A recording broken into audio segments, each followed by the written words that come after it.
nigga, I'm stuck in my ways. That's on them, letting cowards fill up they ranks. Goddamn, lost tribes got them following waves. Loyalty a lifestyle, nigga, I'm just saying. Yeah, I'm a saint, no New Orleans, it's going up. Next spot, we at the B&B. I'm turned up, I pull up in the SRT. Burning rubber, hey, UPK shit. Look, met her at the club, told her pull up to the lobby. She know I'm in the coat, we're all black, no Illuminati. This my other half shit, I can't move without it. These my motherfucking brothers, yeah, what I'm gonna do without them, yeah. If it's beef, I can't wait to sink my teeth in.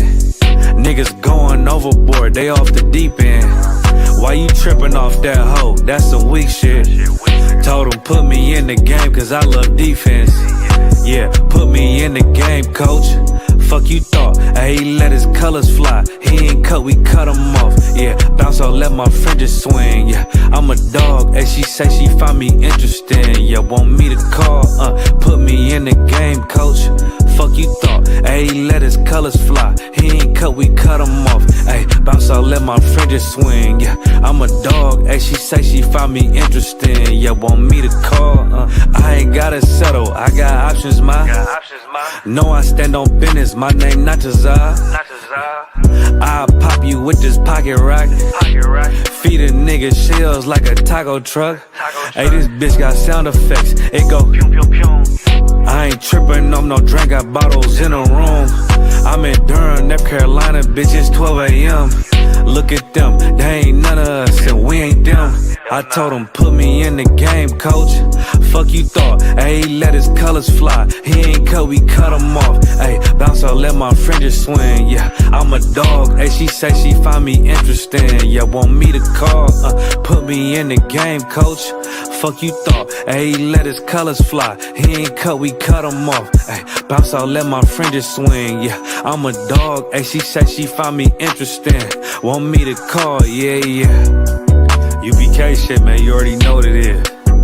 It's the 55th annual Passover, man, turn up. We gon' do this shit the UPK way, not the other way. You hear me? Yeah, yeah. Hey, oh. Yeah, yeah. Hey, hey. Fuck wrong with you, boy? You know what time it is, nigga. Better watch how you step in. Yeah. But that was my nigga. Yeah.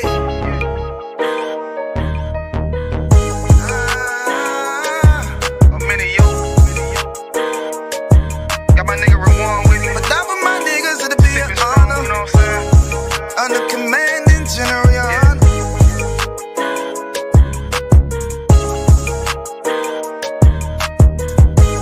That for my niggas, it'll be an honor and a blessing. Look, hey, straight off the top, I love all of my niggas. That shit ain't gon' stop till we on top and we ballin', my nigga. We be fly as fuck, you know them bitches be stalking my niggas. That shit'll never change and it's the same with all my niggas. City to city, I should be at home, that's what my ribs say.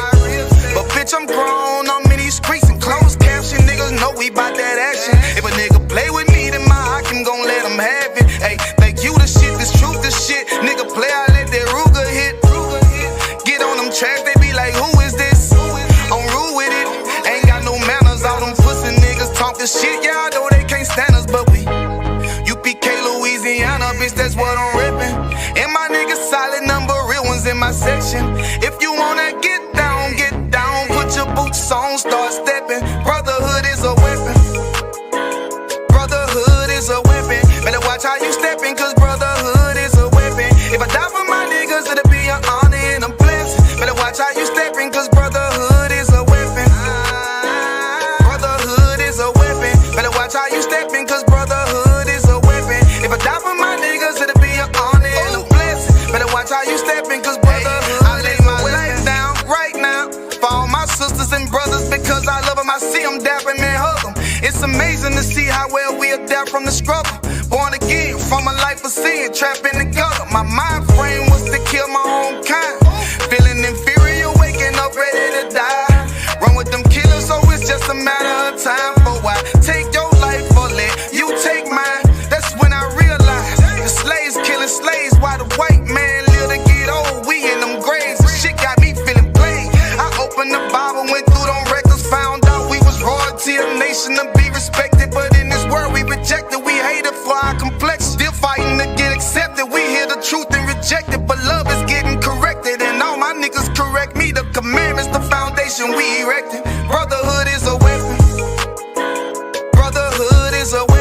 Better watch how you steppin', cause brotherhood is a weapon. If I die for my niggas, it'll be an honor and a blessing. Better watch how you steppin', cause brotherhood is a weapon.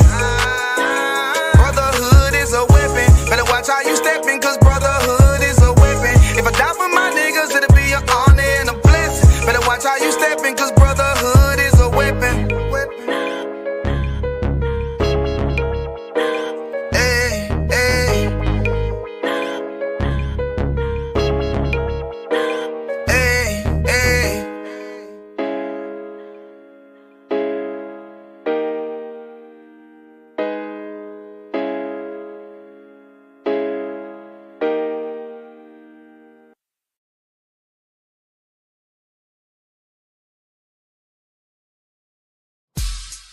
And in local news, showing naked ass in the great state of Texas, it's your boy Justice. And it's your boy Saint. Despite all the tariffs and the inflation, hell, even famine in certain places, Commanding General Yohana has done it again. The 8th annual South Texas Cookout is coming back to Houston, October 30th to November 2nd. Stay tuned for more details. Hey, and it's free.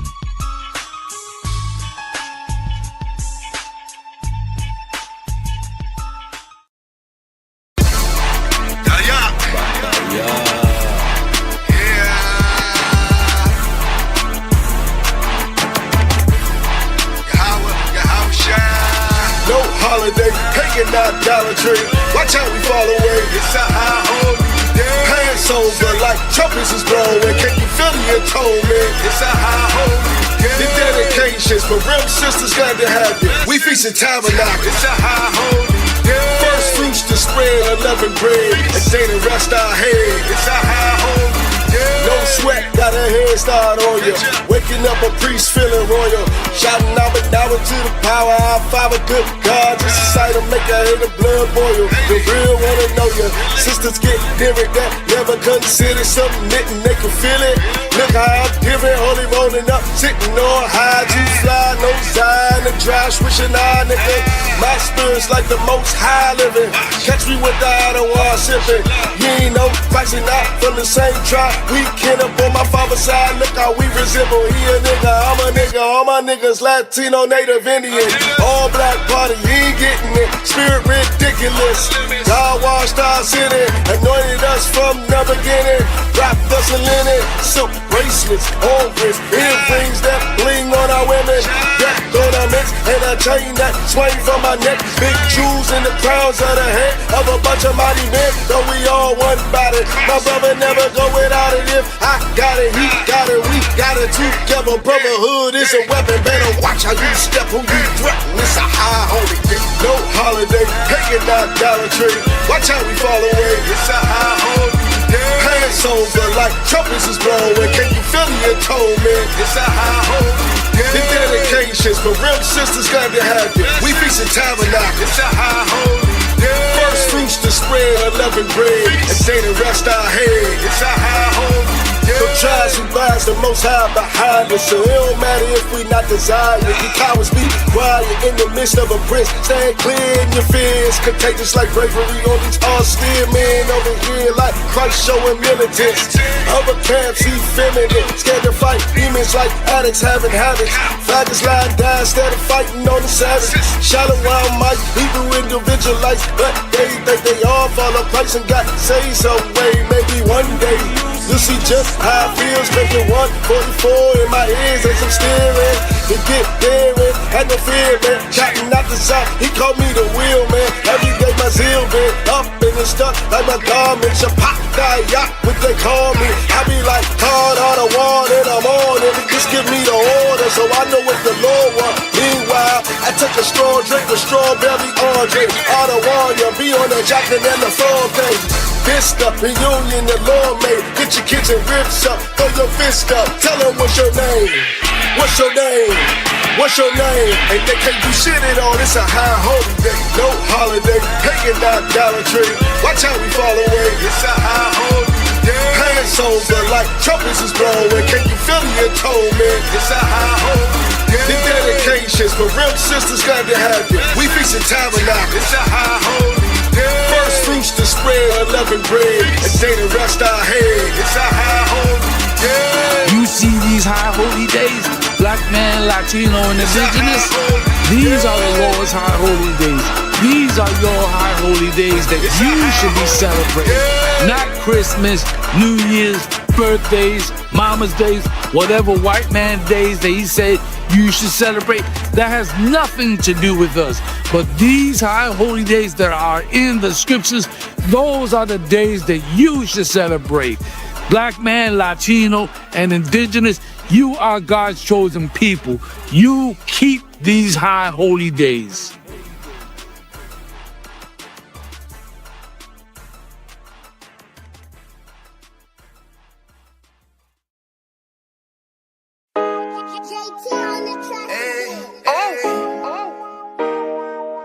I.S.U.P.K, we out here in Baltimore, you know what I mean? We was having an amazing food and clothing drive out here, feeding the people, clothing the people, and staying, getting love for the brothers and sisters out here. But that was my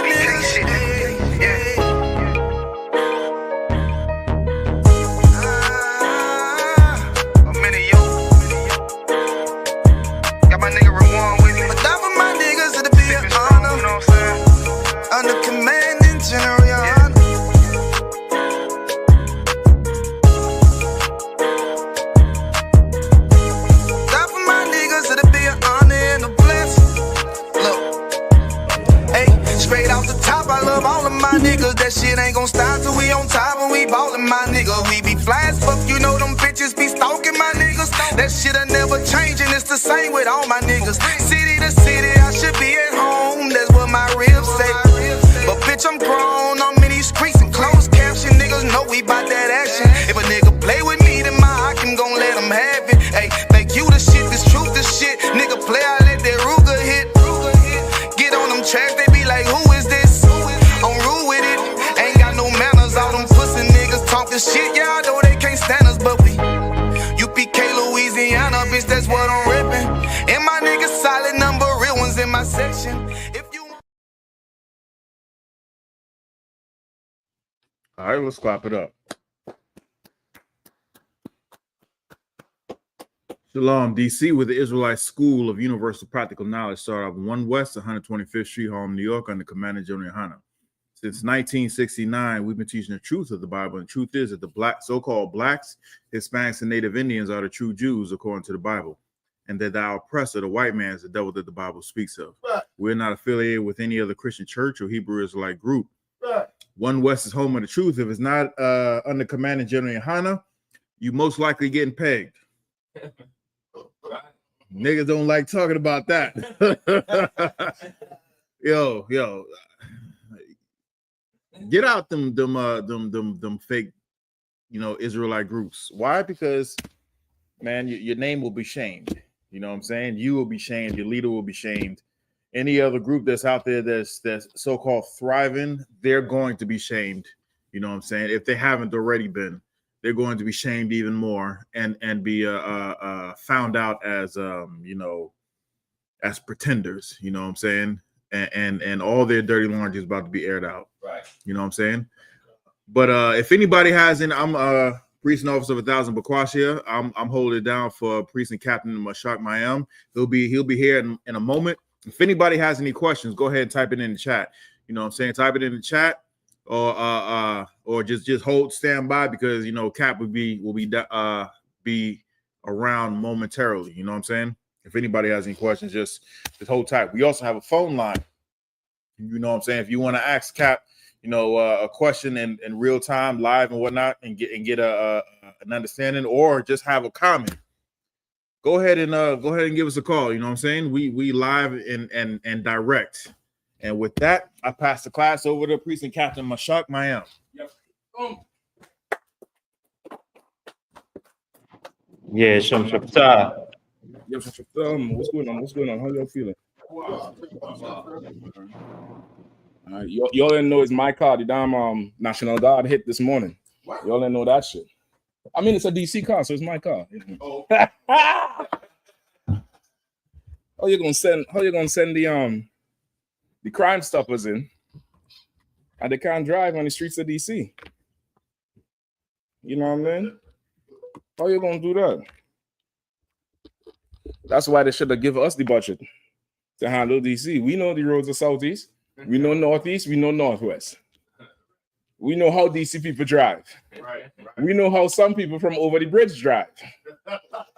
So we ain't getting into no accident while we, trying to keep a presence for the crime.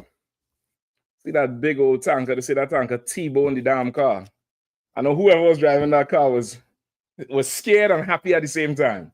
Because I know that's a payout. I know that a vehicle that size hit your shit. God damn. Go ahead.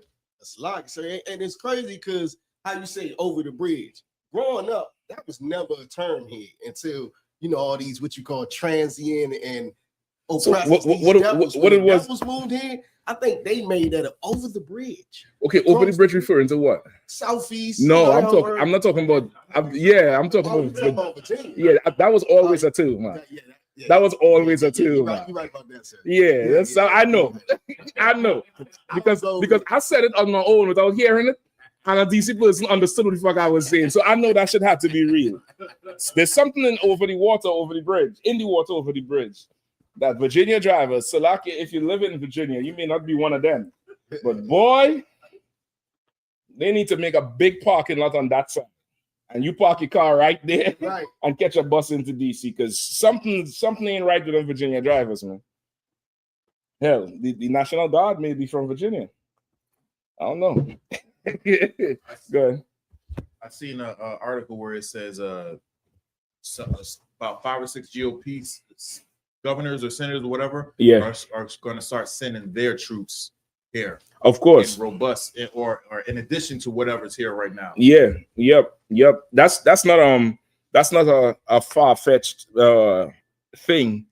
Neither is it like a far-fetched playbook because you remember when what it was with immigration with the migrants, they was busing them into DC. Remember? Don't think it's strange. 2 years ago, the Republicans was busing migrants into DC. They were saying, since you are a sanctuary city, take all the migrants from everywhere. And they were sending them by bus. I mean, buses would come into Union Station. Tons of buses would come and drop them off by what's her name? Kamala house up there in Northwest and Biden house up. You don't remember them days? And now they're here. ICE is here to collect everybody. The white man creates the problem, and then he comes out to he's the robber. He's the one who will rob your store, and then they run out in the back with all the goods, put on the police uniform, and come and knock on your door. Hey, Officer Dibbles here. I heard you just got robbed. That's him. You get the point? So now to see that they're sending National Guards in from everywhere, it's just the white supremacy Republican playbook. And I have to call it Republican, I can't even fully call it Republican playbook. It's the white man's playbook because right now you have I think what she's the DC Attorney General, Judge Pirro. You know the woman who had the show? Just Google her. When you see her, you'll know who I'm talking about. She's just an extra aggressive Italian broad. I think it's Judge Pirro, Pirro. I don't think it's Shapiro. I think it's just Pirro. Like currently or she's current. She's current right now, but she had a TV show before. Oh, right? What is she? She's DC's Attorney General. What is her? It's like the Attorney General is Brian Shaw. Brian Schwab is the DC Attorney General. Who is Judge Pirro? He is the United States Attorney for the District of Columbia. She's the USAA. She's the United States, the USA, the United States Attorney, and you have the United States Assistant Attorney, right? So the United States Attorney is like somebody from Schwab. No, Schwab is DC's own, right? So United States Attorney is somebody from the Attorney General's office that oversees DC. If I'm not mistaken, you could check it out. But she said this morning or yesterday, that all arrests made from this surge, this federal surge, charge them with the maximum charges. That sounds just like Biden's crime bill. So this is just white supremacy. This ain't Democrats or Republicans. This is just white people being white people. Like, why charge them with the maximum security? Why charge them with the maximum charges? You didn't charge Dylan Storm Roof with the maximum charge. You didn't charge, give me some more of them school shooters. You didn't charge them with the maximum charges. Any white man USA, any cop, them white cops getting pardoned right now for murdering George Floyd. You didn't charge them with the maximum charge. But they know the majority of the people they're arresting in DC is black and brown. So to please white people, throw the book at them, bury them under the jail. Go ahead, Sir. No, I was just thinking because he didn't want to leave the last time he was told to leave, the president. Right. So I'm thinking maybe the National Guard ain't going nowhere for the next 3 years. I mean, shit, I would prepare if I were you. I would just prepare if I was you. That's all I'm saying. I can't say if they're going to stay for 3 years, 3 days, or 3 months. But I know if Christ ain't back yet, anything can happen, right? Anything could fully happen. So we're going to get tonight, we're going to go into defending the poor and that Amanda Seal. Somebody had to break that down for me. But I think I spoke about that broad before. She definitely needs a husband. One of you ISUPK brothers go up in there and get her attention.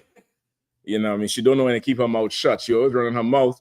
However, this time she made complete and utter sense, right? For the most part. She still has some correction to get.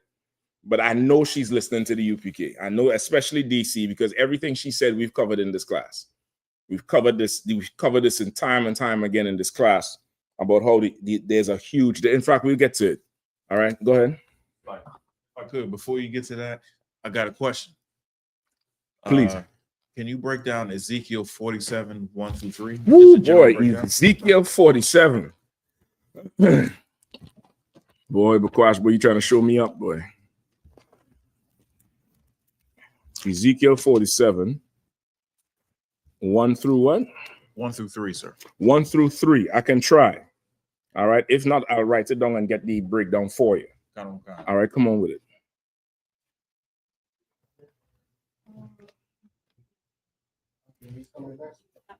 Go ahead.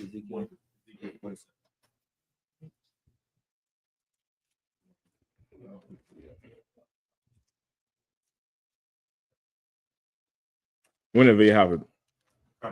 Oh, you could start to read it in the meantime. This is Ezekiel chapter 47, verse 1. Afterward, he brought me again unto the door of the house, and behold, water issued out from under the threshold of the house eastward. For the forefront of the house stood towards the east, and the waters came down from the right side of the house. Okay. At the south side of the altar. Then he brought me out of the way of the gate northward, and led me about the way without until the other gate by the way that looketh eastward. Okay. And behold, there ran waters on the right side. And when the man that had the line in his hand went forth eastward, he measured 1,000 cubits, and he brought me through the waters. The waters were to the ankles. Okay. That's verse 3. Okay, this is definitely a vision, right? As far you talking about what the waters are, you may have to either read before it or after it, because this is a continuation from something, right? But of course, water would signify life, right? Planted by the rivers of waters. In some cases, waters is or seas is people, right? Or seas might be people, but I don't think this is what this is here. I'm gonna have to get some more context on it. So you may have to read before or a bit after. Let me see where are you at? Verse 4 or verse 5? No, verse 3. Verse 3. This is definitely a vision that Ezekiel is having. All right, keep reading. Let me see if I get a little more. Verse 4. Again, he measured 1,000, and he brought me through the waters. The waters were to the knees. Again, he measured 1,000, and he brought me through the waters were to the loins. Afterward, he measured 1,000, and it was a river that I could not pass over. for the waters were risen, waters to swim in, a river that could not be passed over. Right. So so this is a building. I'm not sure if this is like the temple or the synagogue or a place of worship. I can't say if you say yet. We have probably got to read on. And in different directions he goes out, there's waters there. And as he goes further and further out, the water is rising. I'm Tawab. I'm Tawab. You could just pass me by default from now on. I'll just say when I want to. You know what I mean? Where was I? Oh, as they go further out, the water rises. So first the water rise, I think to his ankles, then another 1,000 cubits or 1,000 feet or how much ever, rise to his knees, then his waist. Then this is water you could swim in. It's deep out here, right? Wait, what verse you at? Verse 5. You're going to verse 5 now, or you're finished verse 5? I'm finished with 5. All right, go ahead. Let me get 6. And he said unto me, Son of man, hast thou seen this? Mm-hmm. Then he brought me and caused me to return to the brink of the river. Mm-hmm. Or the bank of the river. Go ahead. Verse 7. Now when I had returned, behold, at the bank of the river were very many trees on the one side and on the other. Mm-hmm. Then he said unto me, these waters issued out toward the east country and go down into the desert and go into the sea, which being brought forth into the sea, the water shall be healed. Read that part again. Then he said unto me, these waters issued out toward the east country and go down into the desert and go into the sea, which being brought forth into the sea, the waters shall be healed. Right. So this water, it goes out into the east country. It goes far east, right? Which at this time, this was the world. The world wasn't west, because west of this is Western Europe, England, and then the Americas. You get the point? This is that east region is basically the world, right? And that's the entire reference of existence, you could say, right? The reference point of existence. So he's saying it's going out into the world then, right? Remember, just think of Paul's mission. When Paul went out, Paul went east, Asia Minor, which is that eastern region from Jerusalem, from Israel. You get the point? You know, when I say east, of course, north and a little bit south and stuff like that. Right. But that region, that's the width of existence at that time, you could see, right? So it's good. This waters is going out into the world, into the desert, the dry places, and then into the seas, right? Right. And the waters shall be healed. You getting it now?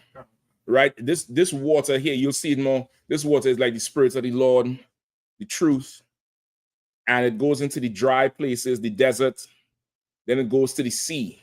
The sea is, we'll read on, you'll see it, the sea is representing people, right? The sea is representing people, masses of people, like sea, like a sea of people. They even use that today. And those waters going to be healed from this. Those waters will be healed from the water. You don't get it? I know, sir. Like I just came in with the water. Like I remember the dragon spewed a flood of water. That water is the lies. So those waters are lies. People will be healed from the lies. This is not the dragon. Constant. This is not the dragon. So there's a different context of it. Okay. Right? This would be. Let's read on. You'll see some more. All right. Come on. Verse 9. And it shall come to pass that every living thing that liveth, which moveth, whichsoever the river shall come, shall live. You understand? The river is the water. Whoever follows me shall be built up, paraphrasing, as a tree that's planted by the rivers of running water. Right? the Lord is comparing the Holy Spirit. The Lord is comparing the truth, the Holy Spirit, following him, his vibe, his blessing, to a river of running water. And you got to remember, a river of running water is very valuable to even find and to be able to set up next to, and to be able to have access to, even if you're not set up next to it. Right? Stagnant water is not good for damn near nothing. It's not to different things grow in stagnant water versus running water. You get the point? You want that water running. You want that water fresh and moving, and an abundant cycle of it. And he's likening the Holy Spirit to that, where it's moving and running and going here and going there. And as it's moving, it's bringing life. Like if you ever seen a river that's running, around it, the ecosystem around it is full of life. The ecosystem around it is not, struggling and dead or, dry. The ecosystem around it is lively. It's a lively thing. You're going to see animals drinking, grass growing. You see fish, in the river, beer eating from the damn thing. It's just a, green thing. You get the point? Versus a stagnant place that's, the place get hot, that level just dropping because that's all that's there. Versus this thing is just running. It's running. Hot, cold, whatever, it's running. You understand? So read that part again. Where we at? Verse 9? Verse 9. Come on with it. And it shall come to pass that every living thing that liveth, which moveth, whithersoever the river shall come, shall live. Right. Go ahead. And as opposed to dying, which is the desert. You get the point? And this is Ezekiel. So remember, in the 37th chapter, he talk about the valley of the dry bones. You get the point? Go ahead. And there shall be a very great multitude of fish, because these waters shall come thither. For there shall be healed, and everything shall live whither the river cometh. Go ahead. And it shall come to pass that the fishes shall stand upon it from Ilgilde, even unto Enoglam. There shall be a place to spread forth nets. Their fish shall be according to their kinds, as the fish of the great sea, exceeding many. Right. So imagine before there was nothing there, but now this river come through and heal the waters, heal everything. So now everything is growing and there's abundance of fish. You see the fish will stand there. You get the point? And you can just cast the net and get what you want, which is what? The truth. You understand? Like that is a vision he's giving Ezekiel here. Don't think this is real. This is a vision he has, right? It's a vision he has. And it's like, from this house or this place, I can't remember exactly what this place is referring to. It could be, like a holy place. You might have to read before, right? Go ahead. So it is like fishing, like us doing fishing now. We do that. Okay, well, that's the metaphor he's giving here. Okay. You could allude it to that like what you're saying is the truth from the Most High power. And that truth is going to heal people who are otherwise dry and dead and deserted. You get the point? And that's going to give them life. And because they get life, they're going to listen to what you're saying more, which means you could fish more into the truth. You get the point? So you can use it to explain it like that. All right. Where we at? Verse 11. 47, right? 47, verse 11. Okay, go ahead. But the miry places thereof and the marishes thereof shall not be healed. They shall be given to salt. And by the river upon the bank thereof, and on this side and on that side, shall grow all trees for meat, whose leaf shall not fade, neither shall the fruit thereof be consumed. It shall bring forth new fruit according to his months, because their waters they issued out of the sanctuary. And the fruit thereof shall be for meat, and the leaf thereof for medicine. Right. So that's what it's saying. Like this water is coming from a holy place, a sanctuary. And as the more you get into it, is the deeper it gets. And the deeper it gets, the stronger it is. And it just heals everything around and it makes everything better. But there's certain places this water ain't going. That swamp, that marshy area, that shit gonna be given to salt. You get, meaning nothing. It gets nothing. Even that is, and that's so spiritual. Even the brothers in Trinidad would know. So what them would know. At one time, you would say that, like, hey, what's going on, man? Shit, salt, and that means nothing. You know what I mean? Or there's another saying. Let's say you're angry with somebody and they ask you for something, you don't want to give them something. They would say, suck salt. Salaki. Cancer. Definitely. It's like, I gave you shit, nigga, suck salt. You know what I mean? Go ahead. That's why they say don't drink water from the ocean because it's salty and it won't. Okay, that have nothing to do with it. That ain't have nothing to do with this. This is just like, it's okay. It's one of them sayings. I think just like a Judite saying, the shit makes sense, but it don't make sense. That's just it. Don't even, don't drink water from the ocean. None of that shit. It sucks salt. Put some salt in your mouth, suck salt. What I'm supposed to do? Nothing. Exactly. You get to nothing. You get the point. Not everything needs a breakdown out. Some things you just need to feel it. You just need to feel the shit. It's like that. And that's why he's saying this thing gonna be given to salt. Nothing. You ain't getting shit. That's it for you. Right?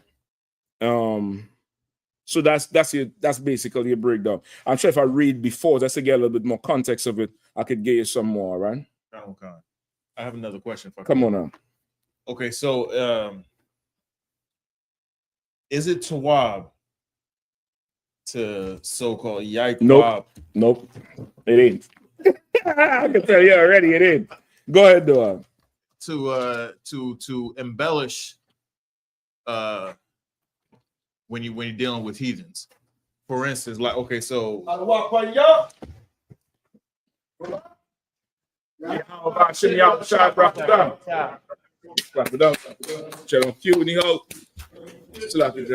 sure you won't come up, sir?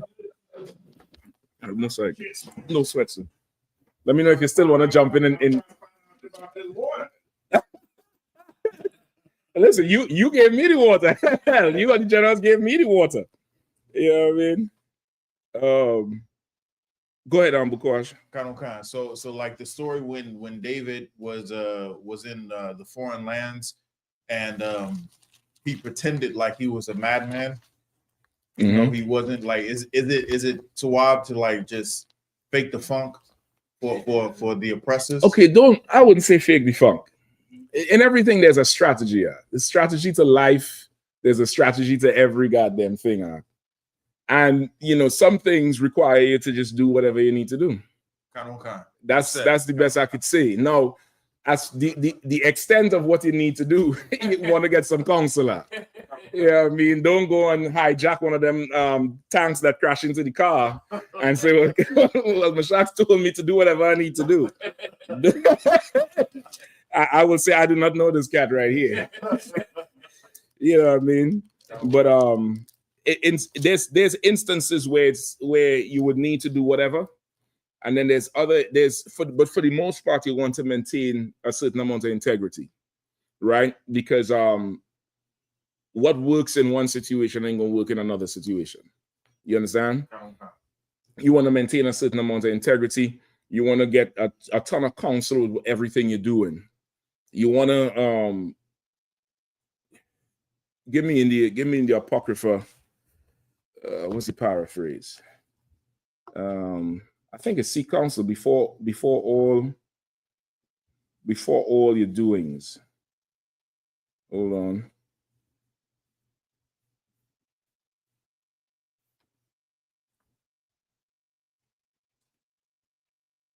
You definitely want to get the counsel, because the counsel is experience that you don't have to get through pain.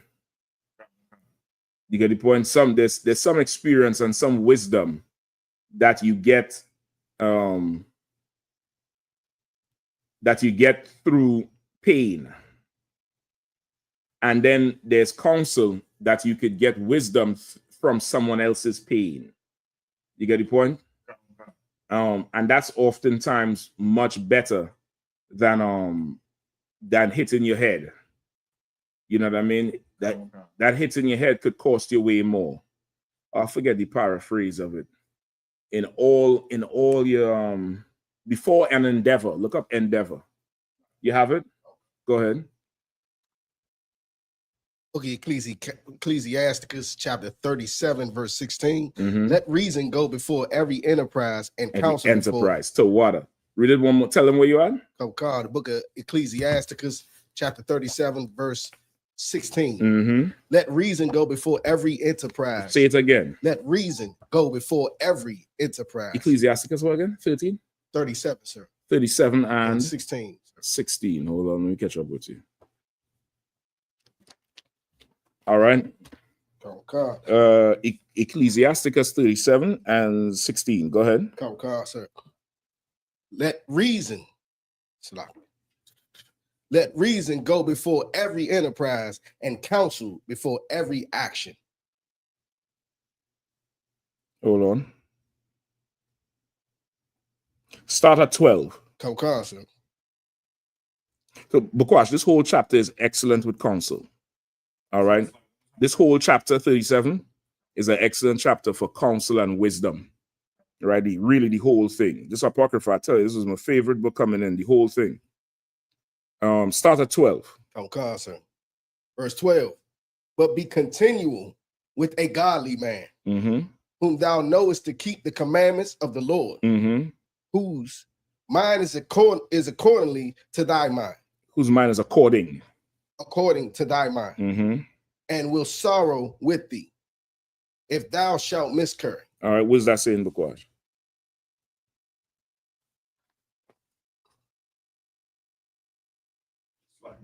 Read it one more time. Just read it a little slower. Verse 12. But be continually with a godly man, Mm-hmm.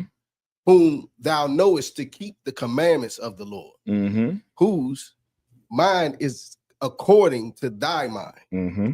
and will sorrow with thee if thou shalt miscarry. Do everything according to what you're taught, according to the truth. Somebody with empathy for you that knows you, you know what I'm saying? You're skipping your exact first thing it say. On constant. First of all, it has to be a man of the Lord that follows the command. Yeah, but you say it's skipping the very first thing. Oh, also lucky, sis. They don't have a mic over there. Come on, man, y'all. What kind of 1945 discrimination shit is this? These sisters could vote and shit now. They the manager on the slave. You know what I mean? What's going on? Treating you up in here like hidden figures. next thing you're gonna tell you walk 5 blocks to use the bathroom. Go ahead, sis. So is it saying basically like abide with a godly man or continually? That's what it says. Continually. Why is it saying be continually with a man of the Lord? because you're probably going to continually need counsel, or You're going to continually need counsel, that's for sure. But there's something else. Just think your life as you come into the truth. Just think your life. is that the only way you're going to get wisdom? Something else. Where's the other mic? Yeah. You could grab it out of there. There's, where it is in the no sweat. Do you think? Slocky. Mhm. You said the first part. Will you pass it? Yeah, say it again, sis. I was basically saying abide with a godly man constantly. That's the first part. That's the you can't leave off of that. That's really the end all and be all. Everything else is just further explanation. But that's the first part. Why is it saying, but be continually with a godly man? That's literally the first sentence there, and there's a comma. That's the first thing. Why is it saying, but be continually with a godly man? Here's where the understanding is. Go ahead. Where's the other mic? It's charging. Go ahead. Hold on, the brother in the room. Mafia, I'm gonna come to you, all right? You ain't had to hold it that long. Should would. Go ahead. Is this coming from a wife? You know, you're telling the wife to continue. This ain't saying nothing about wife. Y'all confessing now. This ain't saying nothing about wife, son. This is in general. This is, look left and right before you cross the street. That pertains to everybody. Why is it saying, but be continually with a godly man? Mafia, and I'm gonna come to you. Mafia. Sir, a godly man going to be in the right spirit of the Lord, so it'll keep you continually on the right path and the right state of mind. Okay, that's all well and good. That's real nice what you're saying. That's super nice. But there's a reason that nobody is saying. However, this is the reason why nobody stays with a godly man.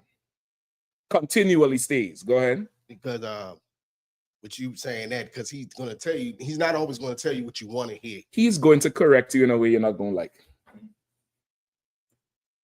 He's good. Yeah, the room gets silent there. Y'all ain't going to continue in this class. So like each other. The context is in verse 10 of where it's talking about these counselors and stuff like that. But then it says, it's godly man, though. You want to stick by him. Right. Count to water too soon. Did you want to Pulitzer? Oh. All right, please. Somebody grab from verse 10. I got it, sir. Go ahead. Verse 10.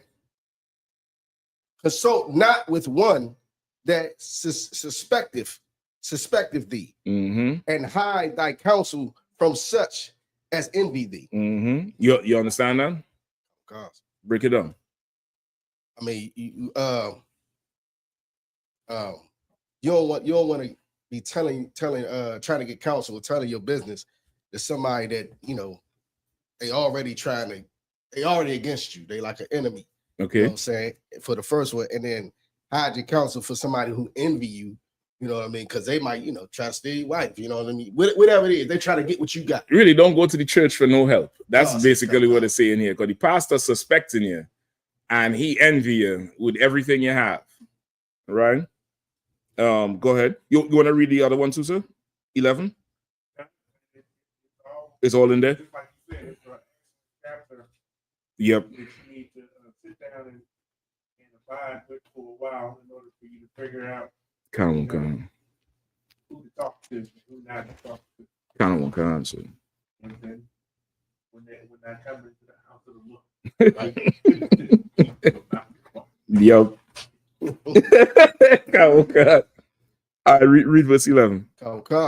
Neither consult with a woman touching her of whom she select. Read it one more time. Slow it down. Just slow it down. Neither consult with a woman touching her of whom she is jealous. Right? So it's saying neither consult with a woman touching her of whom she is jealous. What does that mean? So like you wouldn't want to talk about a particular woman to a woman that about a woman that she's jealous of. She's not going to have anything good to say. Basically, right? Basically, I'm going to give you a good example, and it's not going to be the example you're all thinking. Don't go to your mommy about who you should marry. For the brothers, right? Don't go to mommy about who you should marry. Because mommy wants to be what? The only woman in your life. You get the point?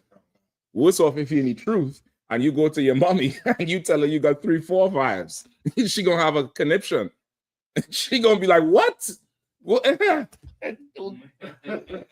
you talking about? Don't. That's an example, of course. But of course, you know, brothers might do other things.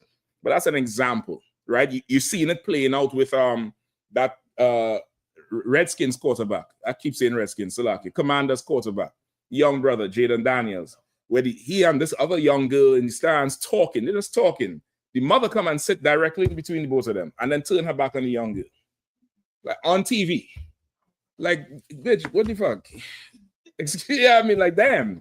Let the, you know, but in a way, I understand what she's doing because, you know, them bros in the world is ridiculous. But in essence, that's what it's saying. You don't want to go consult with somebody who has skin in the game. You want to consult with somebody who is absolutely neutral to everything. Like they don't have anything to gain from telling you go left or go right. There's nothing to gain. You get the point? So it's giving you the examples of where you should go for the counsel. Don't consult with a woman of another woman who you know she's jealous of. Right? Keep going. Okay. Neither with a coward in matters of war. Neither with a coward in matters of war. Because why? He got skin in the game. He's scared. He's scared. You want to go with somebody who don't have no, you know, skin in the game, or who is not a coward. Who gonna tell you, oh, nah, nigga, you got to go see about that shit. You got to stay out there until they leave. You know what I mean? How is the men doing at camp? Yeah, you all had to stay out there. You just had to stay out there, and that's it. That happened to us plenty of times in DC. Somebody comes to battle us.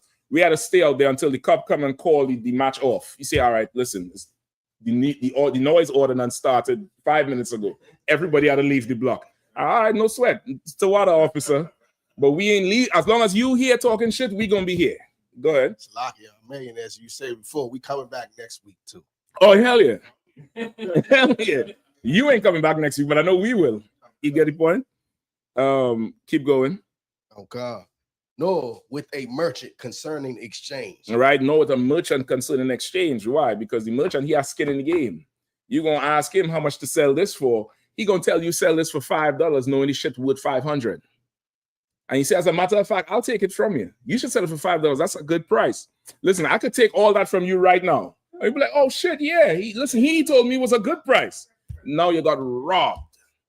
You get the point? Go ahead. Okay. No, with a buyer of selling. And it's the same thing. No, the buyer of selling. Go ahead. No, with an envious man of thankfulness. Mm-hmm. No, with an envious man of thankfulness. What does that mean?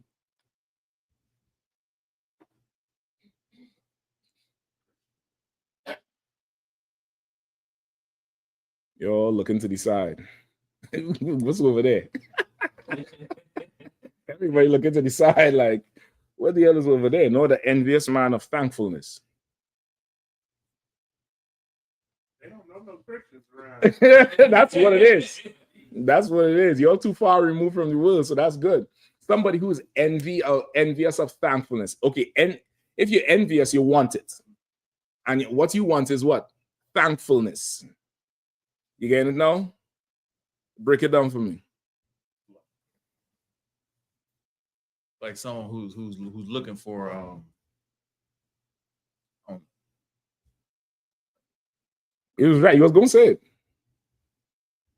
Who's looking for praise. Yes. Somebody who's looking for praise. Somebody who's looking for you to say, oh man, the water. I appreciate you. They just want to be praised. So somebody who's envious of that, you probably don't want to go get counsel from them, because how would they get the praise from you? Just think about people.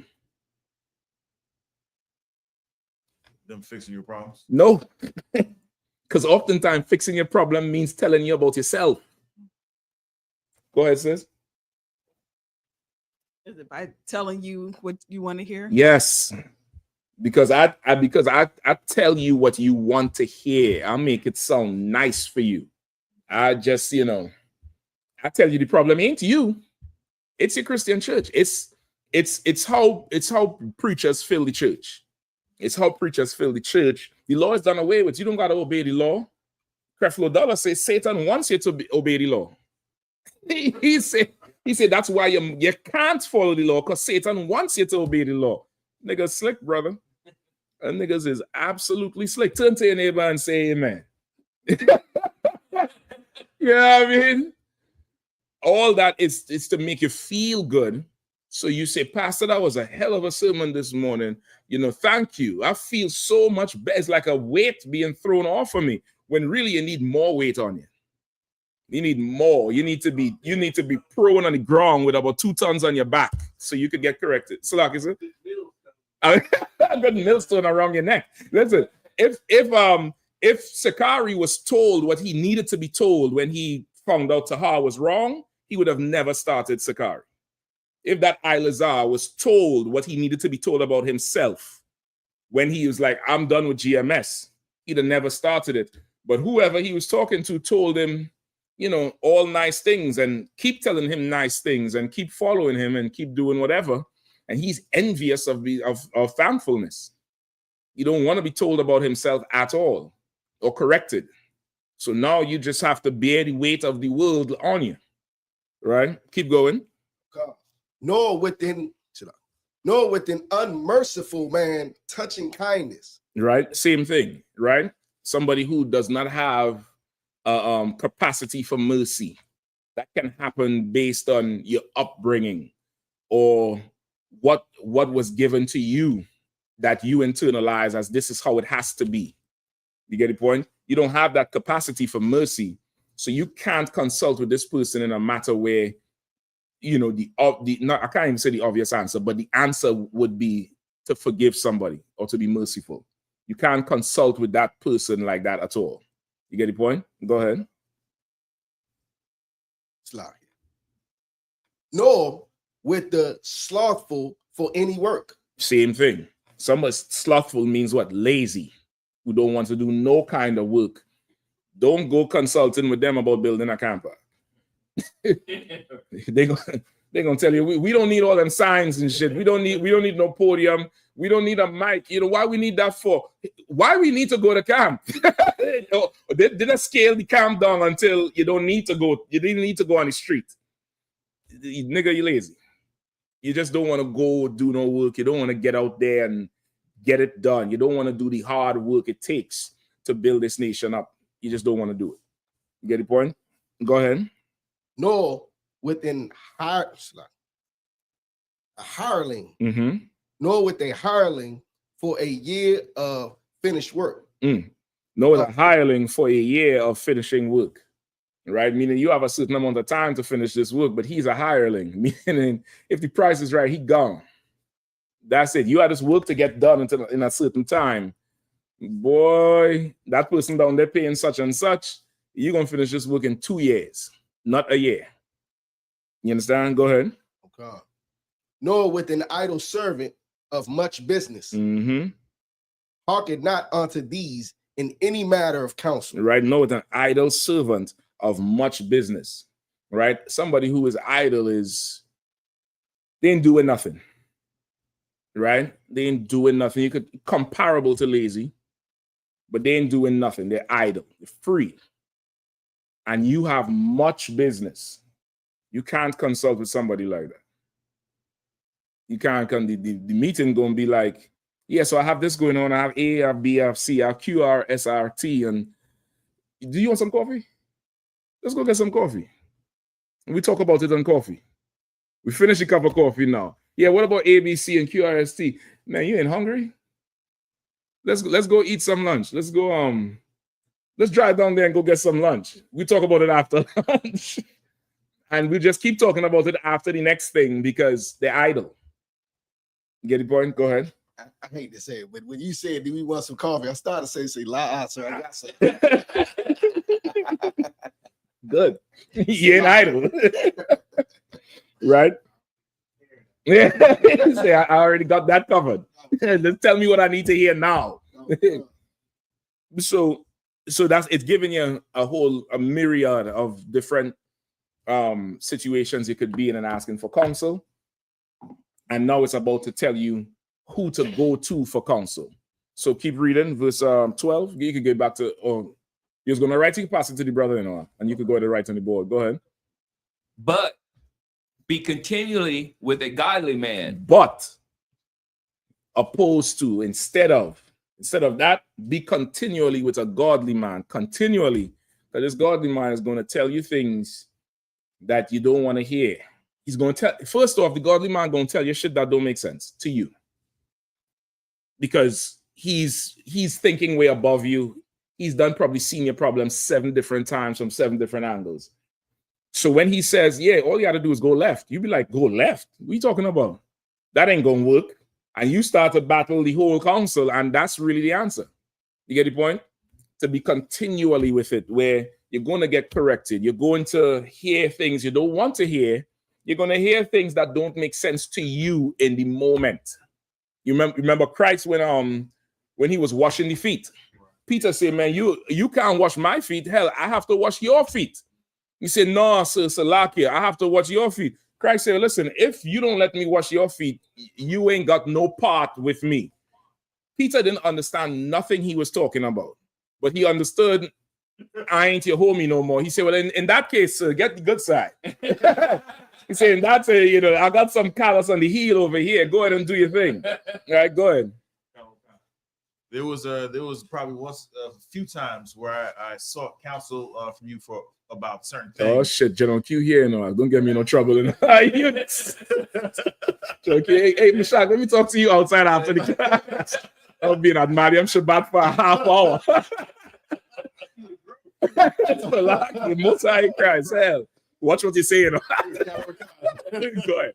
But yeah, it was a few things, and you let me go through the whole spiel, and he was like, and then you just said one line. I'm like, what? Shit, I don't remember it.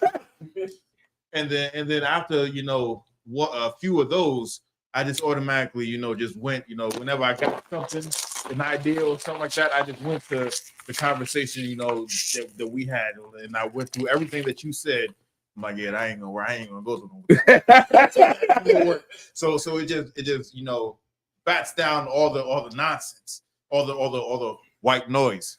Basically, that's really what it is. Is that demon, brother? I found a clip. I'm gonna post it. I ain't gonna even let it out. I'm gonna post that shit out. The Hollywood is listening to the UPK. I saw this. It's a series with this nun, and this nun can see demons, and she works with a counselor. The counselor is the dude from is Black Lightning. Luke Cage. Luke Cage. Is that the Luke Cage series? Yeah, no, it's not the Luke Cage series, but he plays like a priest. Something. I don't know. He's like a counselor. Yeah, counselor. Man, I had to post this shit. She's sitting at a table. This married couple is there, newly married couple. And they're talking and and then there's a demon standing, a monster behind them. Yeah. But she alone could see the monster. And she's like, she just paused like this and turned to the side. I was like, hold on, who does that in the history of Israel? General Mahaiman. You ever sit in a council with him? You all probably don't see it because you all get on the phone now. But there was once a time he'd be here and you'd be there and you telling him something and he just do this right here. And his head go down here like the exhaust's head. And you start to think, hold on, what the fuck am I saying? This nun sitting there and she just do this here and just started turning her head and she's looking at the demon. And then she turned to Luke Cage and say, they got problems. Ask them about this. Ask them about that. And then she says this, and I know this is UPK. There's a demon in that marriage between the two of them. And the whole series is her just taking demons away from people and the demons is the cause of the problem. Where on earth has that ever been taught? Ever? I've never seen that on TV nowhere else. I'm going to post the clip. I had to, brother. I had to, I'll find the series, brother. You see any? They come in young ho in the council or what have you. Swear to God they right. Pastor General Mike. Silaki. They swear they right up in that council or what have you. And then it hits them all at once or what have you. And it's just like, I didn't think about that. Didn't think about that thing. It flees after that. Yeah. Thing is copacetic after that. Yep. That's it. That white noise, that demon is there to trouble you. So you're definitely going to have to stick continuously with a man of the Lord. Go ahead. Okay, I had a council once where I talked so much thinking I was, gonna, work, work my way into, well, okay, I'm a little bit right or something, and I talked my way, I just kept talking, and after a while I was just, like, you know what, I'm just wrong. And I talked my way until it was nothing else to say, and it just never flipped over, and I was like, just wrong. Salaki. Yeah, just don't go in there and say nothing now. That's the best thing I can tell you. You say when you ask a question, answer truthfully, and then shut him out after that shit. That's the counsel gonna be quick and pure and easy. It's like pulling a tooth. You go in there and you try to explain shit, that's a whole surgery with your fifth rib being removed. I'm just trying to tell you. Right? So it's saying be continually with a godly man. Right? Go ahead. Whom thou knowest to keep the commandments of the Lord. Right? Who has that reputation of being right with the Lord. Go ahead. Whose mind is according to thy mind, and will sorrow with thee if thou shalt miscarry. What does that mean? Okay, I didn't know. You sure we could show it? I don't want the whole show class get flagged. Yeah, you could check and see which publishing house is behind it. Yeah, you probably don't want to. Paramount right now is like the Goliath in Hollywood. You probably don't want to mess with them, Mark. Don't mess with them. You see, NBC changed the name to MS Now. Yep, my source of news on something on the world. My source of news on the world is not MSNBC no more. It's MS Now, brother. Trump gonna have this thing running like the Gestapo. You better go get your blonde wigs. Go ahead, read. Oh, where we at? Yeah, what does that mean? Whose mind is according to thy mind, and will sorrow with thee if thou shalt miscarry. Who knows? You read it one more time? Go ahead, Shabbat. Like somebody who you've been continuously going to counsel with them, but somebody that knows you, you know what I mean, that has remorse for, you if it goes wrong, you know what I mean, they're gonna feel for, so they got your best interest in mind. That's what you want. Somebody who has your best interest at heart, not their interest, not somebody else's interest, but what's best for you. Not what's best for them, but what's best for you in the overall situation. Somebody who, what it says, whose mind is according to thy mind, meaning how they think of you is how would you think of you. Meaning, if they were in your shoes, how would they want to be dealt? What would be the best way for them? You get the point? Like they could empathize with you, so now they could give you the right counsel. You understand? Shapat, flick that light, please, brother. Try not to sleep on that light, all right? And will sorrow with thee if thou shalt miscarry. What does that mean? And shall sorrow with thee if thou shalt miscarry. What does that mean?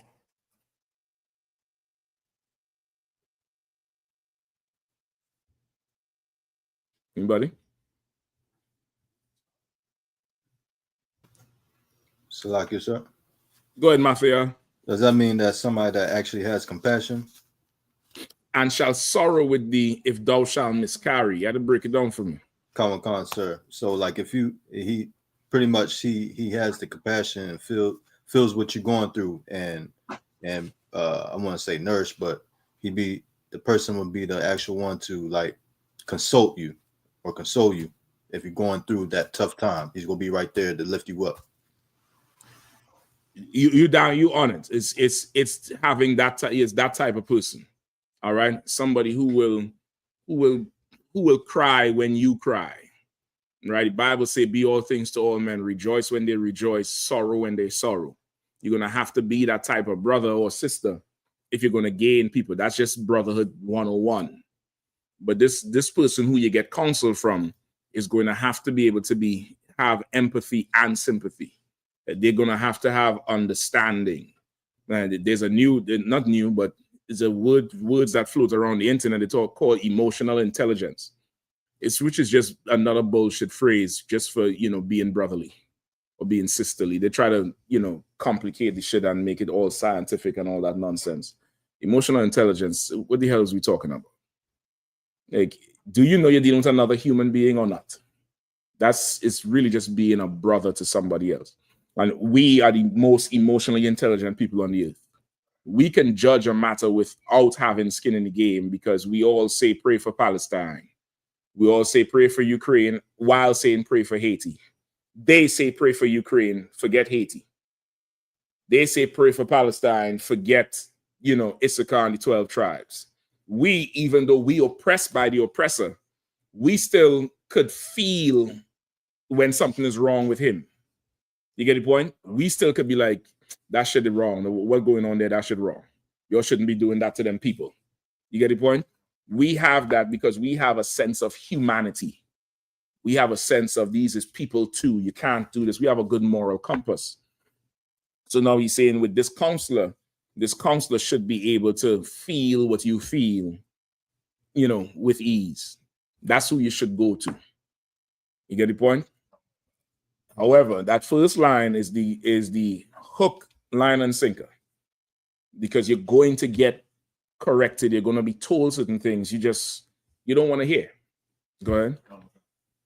Question online. Princess Kanawa says, it's like I one, if I may ask, what is righteous tough love? Okay. Really, there's no such thing as tough love. Tough love is a description from the person who's receiving the correction, right? You very rarely hear the person who is giving the correction say, I'm going to give you tough love. They're just going to correct you. You get the point? But, okay, it could feel like it's tough because, again, this man, Lord, is telling you what's right for you. But what's right for you don't feel good. You understand? That's really life. Most things that are right for you don't feel great. Most things that are absolutely right and how you should operate don't feel. Most everybody in this room drives or have driven or have sat in a front seat. Do you like the seatbelt? How much blocks do you drive before you put that thing on? How many dings do you hear? Bing, bing, bing, bing, bing. I drove with a brother one time. I ain't gonna say his name. we leave DC. We done pass. We going to Baltimore. We done pass the damn Laurel exit. Bing, bing. I had to be, hey, brother, you don't hear that? Oh, what, sir? You don't hear that? Where's that coming from? I had to do something. I had to say something. Yeah. But it's the seatbelt is good for you, right? It's great for you, right or wrong? Do you like it? No. I mean, maybe the younger generation mightn't even know what I'm talking about. But at one time you didn't have to put the seatbelt on. At one time you could hold the baby in the back seat without a car seat. Right. Yeah, I mean, I remember them days. But now you have to. Do I want to? Hell no. I don't want to do that. You want to let the baby ride up front to see the car. You damn near want them to sit in the driver's seat and play with the steering. The things that are good for you don't feel good. It don't, the kids, they say, go to bed at whatever time. Do you want to go to sleep at 9 o'clock? Tell the truth. Don't worry, you're in a neutral, you're in a safe place. They ain't gonna do you nothing. When they tell you to go to bed, you're like, oh, God damn. Forget about going and brush your teeth. I damn near want to install a camera on the toothpaste because I hear the water running, but I ain't hearing shit brushing. And you come outside, you brush your teeth, yeah. Go and feel the toothbrush, it dry like stone. They don't want to do it because what's good for you don't feel good. That's just life. You get the point? It doesn't feel good. So now when you get to the things that really benefit you, it could seem like it's tough love. It could seem like it's that. It could seem like, but remember, you don't really want to do the thing anyway. So when the measures get put on you to do it, when somebody, the kid don't want to brush their teeth in the first place. They think brushing the teeth is the worst thing in the world. Why are you making me do it? I don't want to do it. They're in the bathroom punching the air like Cuba Gooding Jr. There's something worse than getting told to brush your teeth. There's cavities, but listen, there's something else that comes later. There's something else that I discover is even worse. That big ugly nigga sitting on the damn toilet watching you brush your teeth. Get in the back there, brush it again. and the tears coming down. Do the other side. Go to the other side. Up, and yeah. Do enough of that. They're gonna go brush the teeth because they don't want you in there with them. You know what I mean? They don't want you in there with them. And to them, that's like, why you being so extra? Why you being so this, so that? So it's really tough love is just their description of it, or somebody in that situation. But it's really just measures taken because you don't want to do the easy thing because it don't feel good. It don't give you the gratification. It don't give you, it don't make you feel great. And it's so layered. The psychology of it is so layered because it really comes from being brought up in a weak society.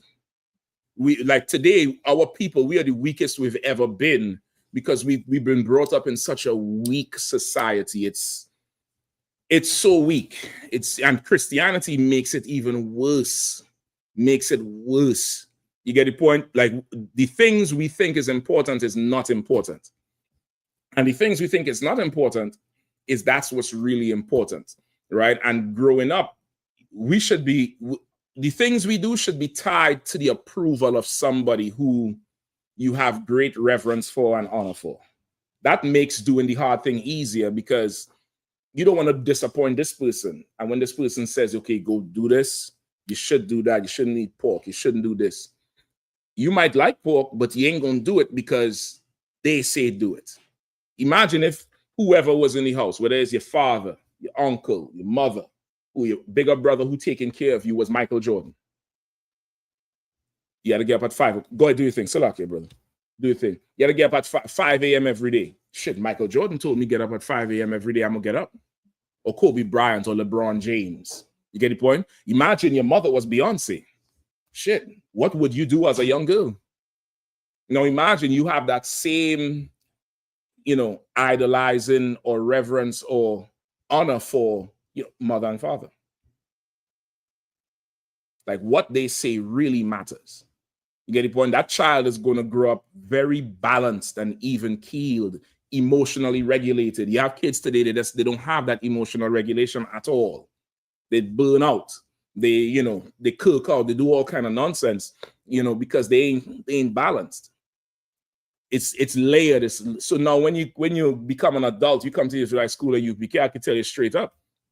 You all know I came in here with dreads, Jeremiah, and say, and get that bullshit off your head, that nasty shit. I started up in Capitol Heights, like, who are you talking to? I went on a protest. I kept that shit for about 1.5 years again until the Hebrew Academy is this weekend. If you want to be in it, you got to cut them dreads. I kept that thing until 6:59 that morning. And them dreads was like my arm, was like my body, boy. I cut that shit 6:59 in the morning. You could ask Nathak. Me and Nathak lived together for damn near our whole life in the truth. And we had shared an apartment. He on one side of the apartment, the living room is here on the other side. The Saturday night, all right, I'll see you tomorrow. I went in with dreads. I'll come out the next morning. Nathak was like, who the fuck is that? The dreads was gone. But you don't want to hear that shit. You don't want to hear it. And you come in here, you realize it's not tough love. It's the real world you're being introduced to. This is the reality of the situation. You have to be more accountable for yourself. There's repercussions. You could choose this way or that way. This way, the repercussions is less. This way, the repercussions is more. I would go this way, but of course, it's your choice. That's usually how counsel goes. You choose that way because, it's easier for you and it's less cost up front. And you grow up slick. So you thinking, you could just do this and flex and finagle. And then you call back 3 weeks later, man, you wouldn't believe what happened. I already know what the hell happened. And that's just life. So it's not really tough love. Don't look at it as tough love. Look at it as, and I'm saying this with love, look at it as you're very weak. And it may not be weak in totality, but there's certain parts of you that's very weak. It's like a gym. Some people like legs. So they go on, they squat 400 pounds. Ask them to do 3 push-ups, they break the nose. Some people like arms and chest and shit. It's like that.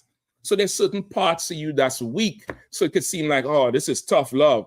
It's just that part of you is weak, and hearing what needs to be done is very difficult for you. So now if you could accept that, you know what, I'm weak in this area, the natural human thing to do is to get strong. If you could realize I'm lacking here, I'll go work on this thing to get strong versus, somebody trying to tell you, like the Christians would tell you, you okay, God loves you as you are, blah, blah, blah. He said, come as you are, but you can't stay as you are. So just in general, I'm speaking in general, don't think of it as tough love. Think of it as, okay, I'm not strong enough to hear this thing yet. I'm just not strong enough to hear this.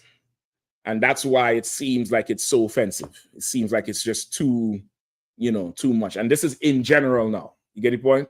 This is in general. I ain't saying, somebody tell you something that's genuinely wrong and you sitting down there telling me, okay, I'm not strong enough. You just find out. That's why you have to go to a certain counselor. You get the point? You got to go to a godly man for a counsel, right?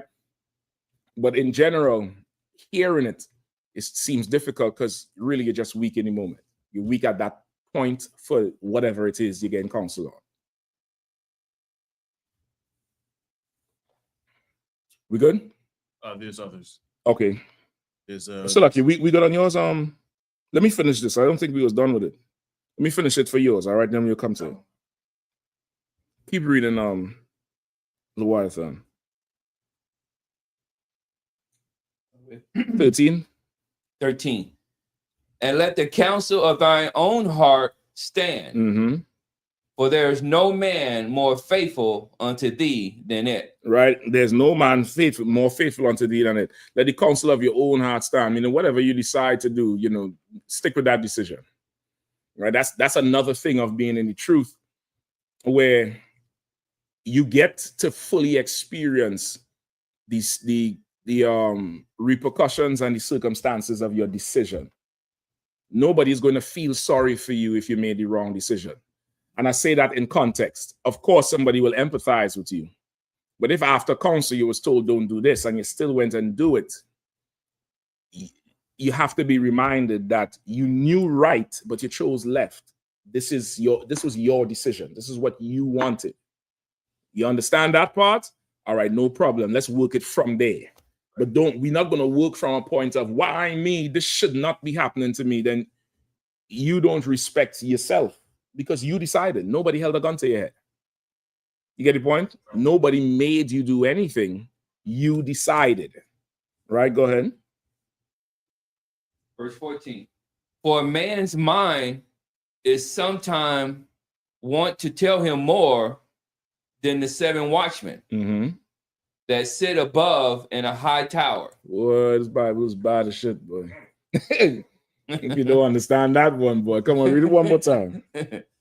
For a man's mind is sometime want to tell him more than the 7 watchmen that sit above in a high tower. What is that saying? Put it in plain English for me today. Come on. The white one. Think you know everything. Yeah, he think he know everything. He think he's Einstein and Darwin and everybody in one. He see it all, he know it all. Let him do it. Or she thinks she got it. She thinks she know everything. Go ahead, sis, you got it. Ain't no problem. Once again, you ain't got no skin in the game, so you already said what it is. Now it's on you. You get the point? Like a man's mind is sometimes want to tell him that he know more than 7 watchmen in a tower. You got to picture this. 7 watchmen in a tower. Imagine you have 7 Washington monuments all around DC. And you have men in there with high-powered, binoculars or long-range binoculars that could see everything. Yet still, you in some part of the city, and you think you understand more about the city than they do. They're watching everything in real time. You'd be simple. You can't even see around the corner you're standing. They're in the sky, watching down, seeing everything, communicating with each other. You get the point? Like, you simple. But if you think you know more than them, carry on. Yeah, I know one thing. Them 7 men gonna see when you fall and knock your head, though. They all gonna put that in their report. Yeah, such and such. Yeah, Mashak just hit his head over there. Mashak just hit his head. It's gonna be written 7 times. Because that's some shit you didn't see. But them 7 men did see it, though. Just like who? Just like Gorilla Hebrew. He think he knew more than everybody. He think he knew more than the UPK. He didn't have to, you know, listen to nobody. And now everybody's seeing everything he did. Keep going. Yay, that's right. Go ahead. Verse 15. And above all this, pray to the Most High that he will direct thy way in truth. Definitely ask the Lord to show you with everything you're doing. Ask the Lord to show you. Pray and ask him to earnestly show you the right thing to do. And be genuine about it. A lot of the times we pray wanting a certain outcome. And we think when that outcome don't come, the Lord didn't answer our prayers. When the Lord knows exactly what you need. Keep going. Let reason go before every enterprise. Read it again. Let reason go before every enterprise. One more time. Let reason go before every enterprise. Go ahead. And counsel before every action. He said, let reason go before every enterprise. Every enterprise, like business.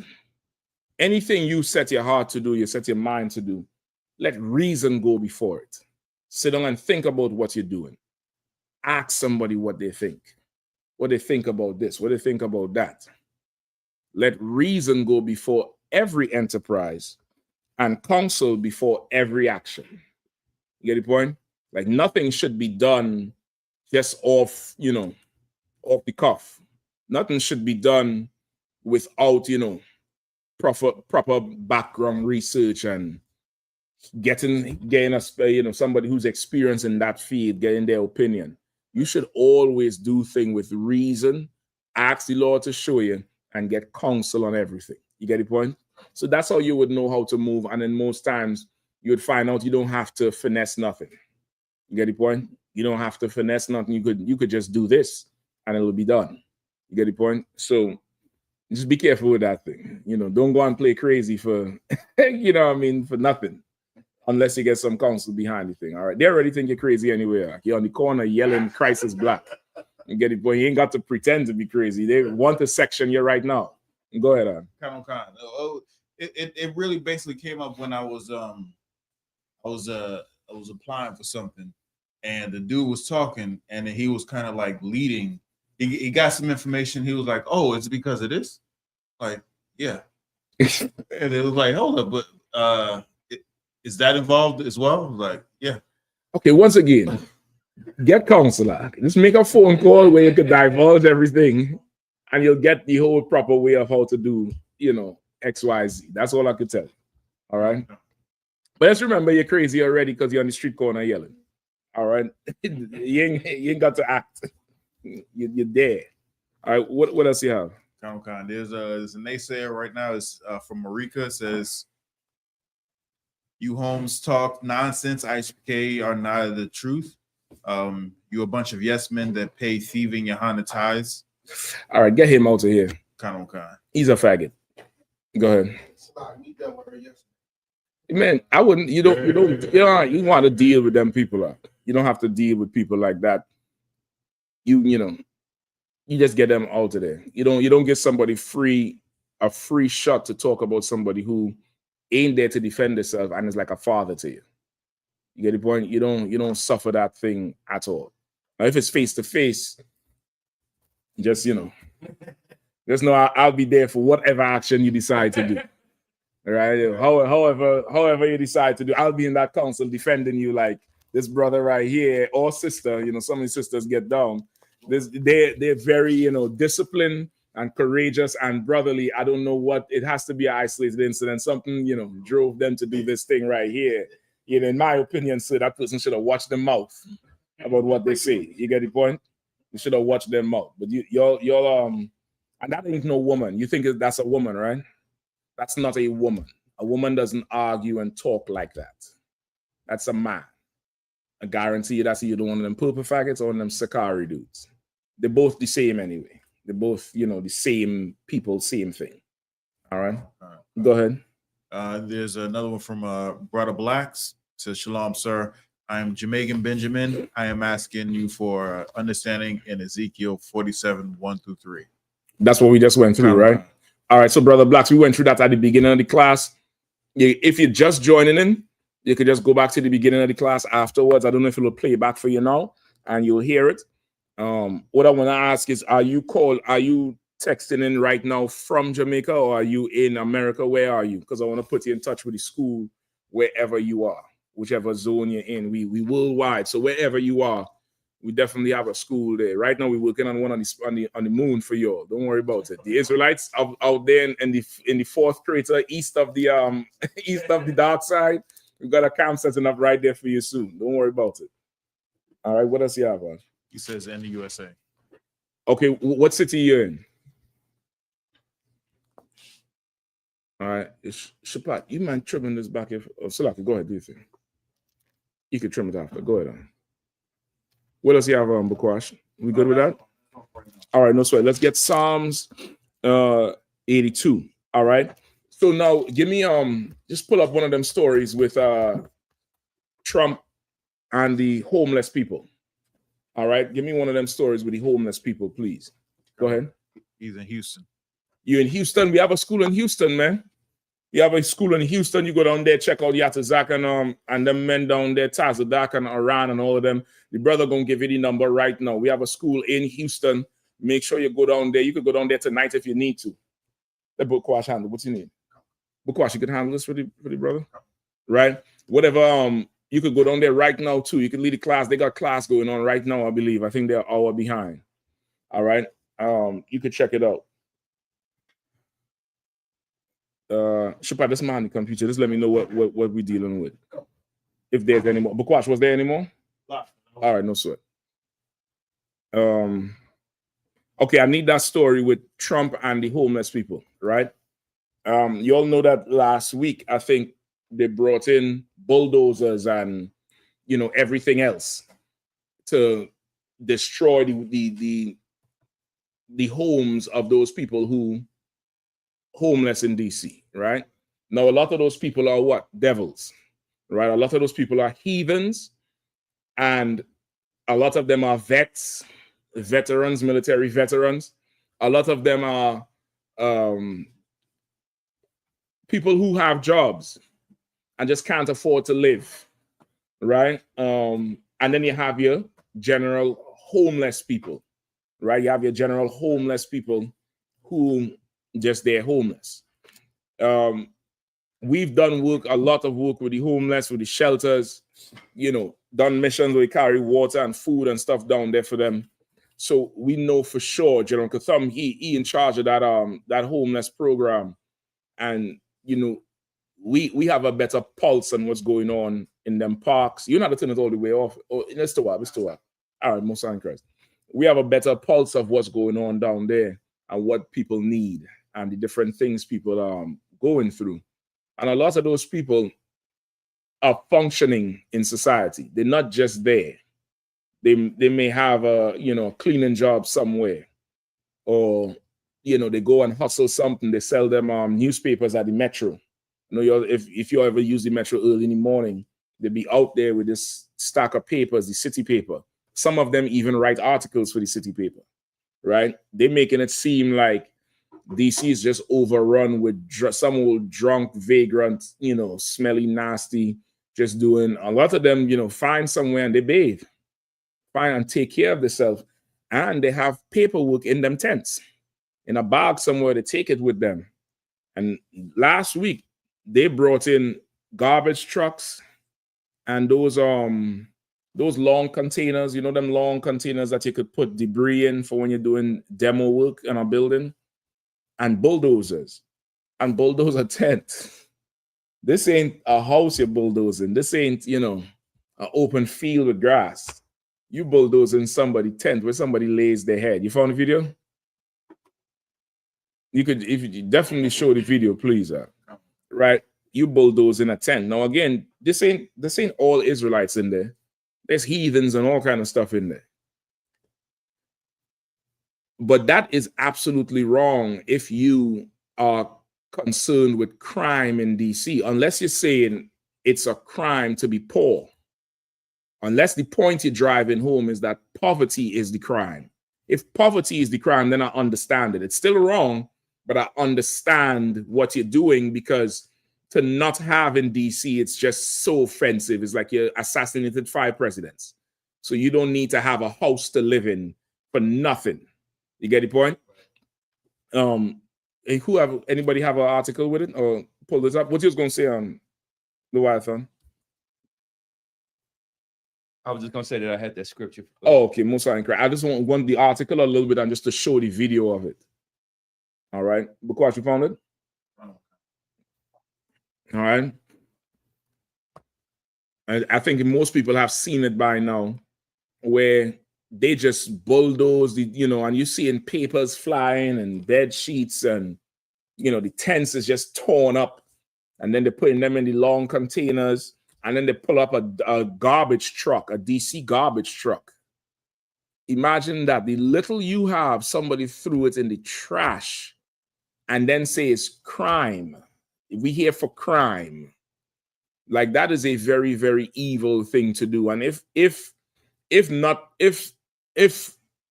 no retribution for oppressing Israel, the Lord definitely should give some serious judgment and retribution for that nonsense.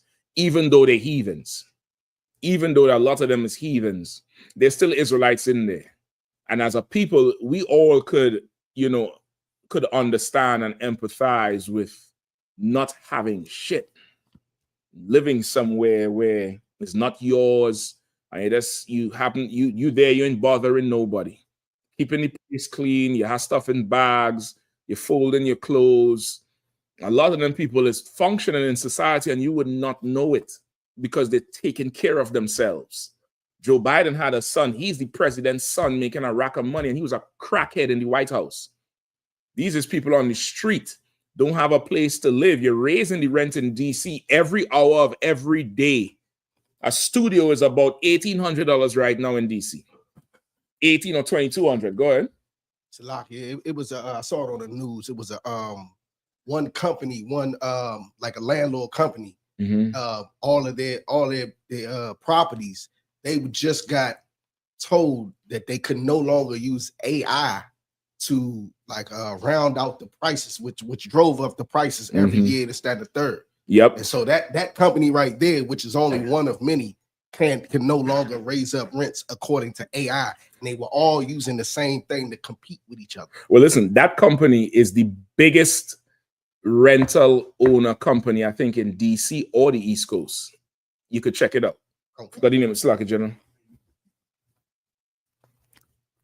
We haven't forgotten his son-in-law, Jared Kushner. You understand? He has all of those properties, those little apartment complexes out in the counties outside of Baltimore County. Yeah. Probably in PG, Howard County, where all of the people that ran out of the city, you understand? Slums now, completely slums. It's their best money-making portfolio. They don't do nothing to fix the places, and they are just, ravaging the people or what have you. You ain't got no car. You live out in the county. Yeah. You understand? And it's a rat hole too. Yep. It's real bad. Yeah. You know what I'm saying? And like this cat, somebody got to put a stop to this cat. Because what he doing to them, now he didn't ran down there to the Venezuela with some destroyers or what have you. The Colombian president, Petro, says gringos are mad if they think invading Venezuela will solve their problems. Like, damn, like something's got to, somebody got to tell him to stop. The Lord's gonna have to stop him because, he's, he on another mission. Yeah, he on that warpath. He's that man that think his mind knows more than 7 men in a tower. Like nobody can tell him nothing, and he means to finish everything he started in his first term. Because remember, his first term, he tried Venezuela too. And that's when Putin had to send them planes over. Putin sent 2 fighter jets to stand by in case Trump wanted to do something. And I think Trump went to the borders of Venezuela from the other side, from Brazil and whoever's on the other side to try to infiltrate from the south. Go ahead, sir. Yeah. Mike. I'm not feeling that at all. You know what I'm saying? They ain't talking about it no more at all. He bombed Iran when if Iran is in bed with Russia, then Russia was supposed to be flying sorties in the Iranian airspace the whole time. Yeah. And so they said that they didn't hit nothing or what have you. You know what I'm saying? The program is it's still intact. You know what I'm saying? You know, you got to go on ground. The only one that I would give props to is them Alexander the Great or what have you, or the Greek, where he walked and killed everything in his path through that whole Middle East area, or what have you. Doing it through the air is not going to kill the Afghanistanis and Pakistanis. None of that is going down. Them Iranians, you cannot defeat them like that, or what have you. Yeah. So I don't think they touch much of anything or what have you. Yeah. So of course they ain't talking about it now. You know, they sweeping it under the rug, and they done turn their sights to what they really want to do. They want to harm us. That's because the Iranians will be over in your neighborhood next week. Yeah. Yep. You're right, sir. You're right. They done been over here once before. You're right, because they ain't no proof they hit anything on the ground. They could say what the hell they want to, unless they're just gonna bomb the whole country, like turning into Palestine. They gonna say whatever. I didn't know he went down Venezuela with them destroyers. I think that what it was this week, Piro, the same prosecutor woman, she put a $5 million bounty on Maduro head. That's all. Yeah, she put a $5 million bounty on Maduro's head. You get the point? Not Maduro, Barbecue, the Haitian dude, the Haitian war leader, the gang leader. You all remember Barbecue? He was a former police guy, and he has a big, like a militia. She put a $5 million bounty on his head while they pressing the ice, because they're trying to burn the candle on both sides. You have ISIS going to be going after every Israelite, which will include some Levites, and then the $5 million bounty. So encouraging some Levites to give up Barbecue. You get the point, for $5 million. Like, this is the oppressor, man. This is who he is. And in the same breath, the same day you bulldoze people's houses, you go to meet Putin in Russia, aka Alaska, right? This is who we dealing with, right? This is a soft and weak move here. Any article on it? Go ahead. You have it? Video. Okay, the video is good, but I just want a little read of it. Go ahead, Al. Oh, God, sir. Just play the video while we're talking. All right, go ahead. White House says dozens of homeless encampments cleared from Washington, D.C. Despite objections from homeless advocates, the White House says more than 40 homeless encampments have been removed in D.C. since President Trump announced a federal law enforcement surge. President Trump has lumped in homelessness to what he calls out of control crime and blight. Over the past week, the White House says he said homelessness. He has lumped it in with out of control crime and blight. Oh, God. A blight is like a stain, or like a selectism. Pastor General. Blight is white people own stuff and they let it go in your neighborhood. Yep. They take care of their neighborhood, but they are horrible landlords everywhere else. That's the real blight. That's the real blight. That's the real stain. But he calls the poor of the city a blight. All right, go ahead. Okay, so it's like, so the video that I'm showing, the encampment that's going on, that they tore down right here, is on the Whitehurst Freeway. That's out of the way of anybody. Ain't nobody seeing that no shit. No one's over there. But I'm gonna tell you who's seeing it. You know, that's the route a lot of them people who live in Northwest DC take to go home. Not Northern Virginia, but the Arlington that's on that side. Not the Arlington by Reagan, the Arlington that's up on that side. That's on the hill. And that place named Cabin John. You know where Cabin John is? Right? That Cabin John area, brother, they're likely to ask you, what you doing here? How do you even know this place exists? Those people living on Reservoir Road in the back of Georgetown, they seeing it. And that's the money in DC. That's really who owns DC when you check up there. Slack General. Imagine that. A brother, he's sitting in a lawn chair up under a bridge, and he gets told while his stuff is moving that, yeah, Donald Trump was on True Social with a picture of you. He literally drove by and took a picture of the man and the encampment and posted it on True Social. And next thing he know, they get ran out of there with bulldozers or what have you. He literally, he's just like anybody that a white man who steps over or sees or shoots a man in a wheelchair, or kicks somebody because he's a bum needing some money or some food on the sidewalk of his big high-rise high tower that he works in or owns. It's completely ridiculous. That's exactly him. We need a 2025 trade in places. That's what we need. Go ahead, the wife. Sir. Now, because I work on a lot of construction sites, and I know a lot of these guys, they sleep in their car, but they have gym memberships just for the shower. Just for the shower. It's cheap enough, $10 a month somewhere, $15 a month, and you just use that just for the shower. You sleep in a car, you have a little tent under a bridge somewhere, out of sight. You're not in the main thoroughfare of the city. You get the point. A lot of people go down on that way. You get so confused because of how that area, that part of DC is only for people who live over there. Unfortunately, those who live over there is the very wealthy, not even rich, the very wealthy of DC. Right? So you said it was a plague and a blight. Go ahead, Shapat.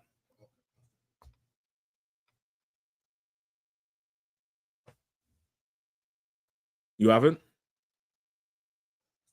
We might have to just pass it up if you can't pull it out. Go ahead. Over the past week, the White House says more than 40 homeless encampments in Washington, D.C. have been cleared out.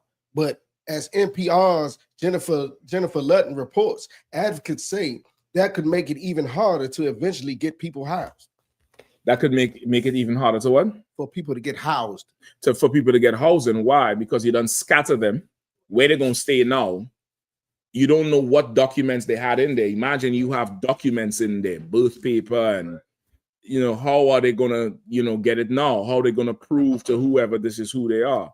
Like, you done displace a group of people to please other white people who's just racist and evil as could be. The Lord going to see you on it. Give me Psalms 82:1, all right? Psalms chapter 82, verse 1. God standeth in the congregation of the mighty. He judgeth among the gods. How long will ye judge unjustly and accept the persons of the wicked? Right. The Lord standeth in the congregation of the mighty. He judgeth among the gods. Like the Most High, like Trump is exalting himself right now. He's exalting himself. White supremacy is exalting themselves. They don't give a damn about anybody who doesn't have power. This is not about crime. This is not about righteousness. This is not about, who's obeying America's laws. This is not about none of that. This is about power and wealth. And he's exalting himself as the mighty and the powerful and doing whatever and just get it done. And he'll until you push back. They'll just do and do until you push back. This week, they what he said, not this week, last week, Friday or Thursday, he had an executive order that the head of the CIA is the head of the FBI is now going to be the head of the federal surge. He's going to be the federal surge commissioner, meaning he's going to be the commissioner of DC, while the surge is going on. And that shit was illegal. It was not legal to do, but he did it anyway until DC's attorney general had to file a lawsuit overnight to get a judge to say it's illegal that the commissioner is still Commissioner Smith, the woman who's in charge of DCPD, and you can't do that to her. Now imagine you don't have that judge to do it, or you don't know. They'll just do whatever, and if you don't push back, whatever. Like, this is who you're dealing with. This is the pride that he has, where he bulldoze their house, whatever. This is that. But the Lord is sitting in that, and he watching it. Not he's sitting in it, co-signing it. He's watching it, and he'll begin to judge. Go ahead. Verse 3. Defend the poor. Give me verse 2. Salakia. Verse 2. How long will ye judge unjustly? Say it again. How long will ye judge unjustly? Say it one more time. How long will ye judge unjustly? How much more is this whole regime going to judge unjustly? You was deporting everybody since you get into power. The Lord sent that river down there in Kerrville and swept everybody away. Houses was moving down the river like leaves. Like kids would throw leaves and play boat race in a drain on the side of a street. Right. Houses was floating down the river just like that. Until what? Issachar, Mexicans had to cross the border and save you behind. Until the sheriff down there was in tears saying he thankful for their help for his family. And they ain't gonna have no problem coming over the border. That doesn't convict you. That doesn't move your spirit to be like, you know what? We wrong for how we dealing with these people. We wrong for it. When you had the fires in California, you had what? Issachar sending them helicopters and planes over to help you fight the damn fires. You don't give a damn about none of that. You filled with so much pride. You make a judgment that you're going to bulldoze people's houses. How long will you judge unjustly? That's an unjust judgment right there. This morning, that U.S. attorney, what's his U.S. attorney for DC, Judge Pirro, she said any arrest in DC made with this surge, charge them with the maximum charge. For what? For doing what exactly? Like, what is we even talking about here? Maximum charge. For what? Keep going. And accept the persons of the wicked. And how long will you judge unjustly and accept the persons of the wicked? And these Christians and these Democrats, this is their fault. This is their fault. They really was white supremacists the same way.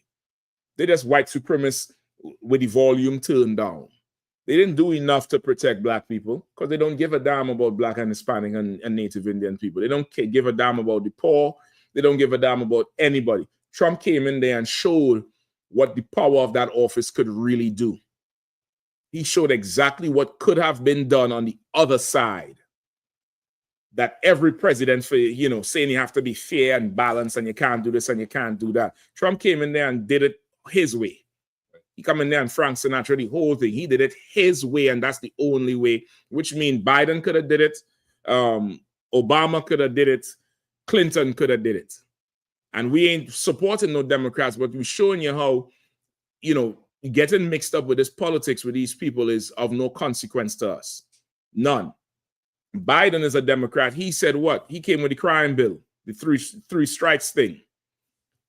Judge Pirro, working with Trump, who's a Republican, said give them the maximum charge.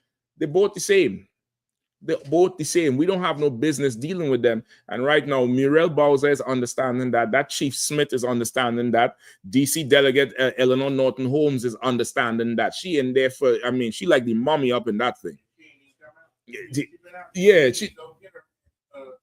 her badge and she's 88 years old. She ain't doing nothing. She's doing nothing in there but occupying a seat that should belong to shit. Gerald Q had to go up in there and show them how to run DC. She had to they should turn the whole thing over to the UPK. I'm gonna tell you straight up and down. A DC officer, lieutenant, told me personally that they notice when we are not at camp on the spot, the area is more wild than than when we are there. They say they notice they don't get as much calls and stuff when we are there. If they get calls, it's because of somebody disagreeing with us. But they notice that when we are there, they don't get the calls about, the muggings and the drugs. They don't get them type of calls because we're really supposed to be in charge of this place and given the power and the authority and the resources and the exposure to do it. I'm going to give you another one. Years ago, we had this camp on 14th Street. 14th Street up there is, Latino area, 14th and Irving. We have camp there all the damn time. We go up there, it was Saturday camp. We did the Sabbath service, got in the vehicles, went down to the camp. We put up on the camp spot, yellow tape everywhere. Right, there's 14th Street, that 14th and Irving, there's the metro then in the elevator right there. Yellow tape from the elevator to the corner. We pull up shells on the ground all over the place. It's like, what the hell happened here? The cop come out and say, man, I don't know where you all was at, but there's somebody just come and lit this place up. He said, this should never happen when you all around. Like, they need to turn DC over to Command and General Hannah. I can't say it enough, but the Lord is going to do something to let them know. And not just them, but every brother and sister in this city is going to see and hear something soon that's going to make you understand that the Israelite school of UPK is the only place you need to turn to. Let white people turn to Trump. You turn to the Lord. You know what I mean? Go ahead, Shepard. Like, now I was going to say, you know, in my slave, I passed when we go to camp on a regular basis. Right. And you always see the metro police or, you know, a conglomeration of police right there. I personally call it Skid Row because, you know, whenever I see my homies from around my way down there, it usually means they're at the very bottom. Anybody you see down there where we be at camp, like they're no longer around their neighborhood no more. If somebody was to see them down there, they'd be like, "What you doing down? What you doing down here?" It's rough. It's rough. But we down there because we out there for our people. You know what I mean? Let's go ahead. Oh, Salaki, go ahead.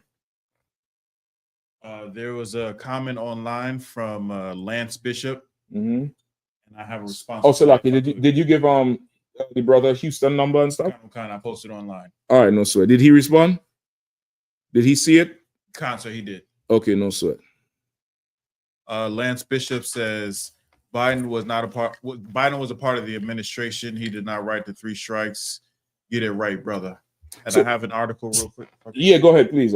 Okay, there's an article that says the Violent Crime Control and Law Enforcement Act of 1994, commonly known this is as, for who? Was this fool's name? Lance Bishop. Lance Bishop, get some education, all right, dummy? Go ahead. Khan. The Violent Crime Control and Law Enforcement Act of 1994, commonly known as the Crime Bill, was sponsored by Joe Biden 26 years ago. All right. What's his name again? Lance Bishop. Lance Bishop. You're an idiot. And you should never open your mouth. And if you want to defend Biden, go ahead and defend him. That's fine. I'm not going to defend him. I'm going to charge him with everything. I'm charging him with everything, right? And I do have it right. You don't have to tell me get it right, brother. You need to get it right. But if you disagree with me, that's fine. I'm going to charge this devil with every goddamn thing.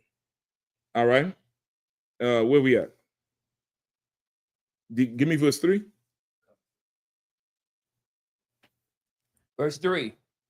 Defend the poor and the fatherless. Right, like Biden didn't come on TV and say super predators. And if a grandmother is walking the streets and some young boy grab her bag or some shit like that, you know, we all have grandmothers. I don't care if they're 14, 15. He said that in the state capitol.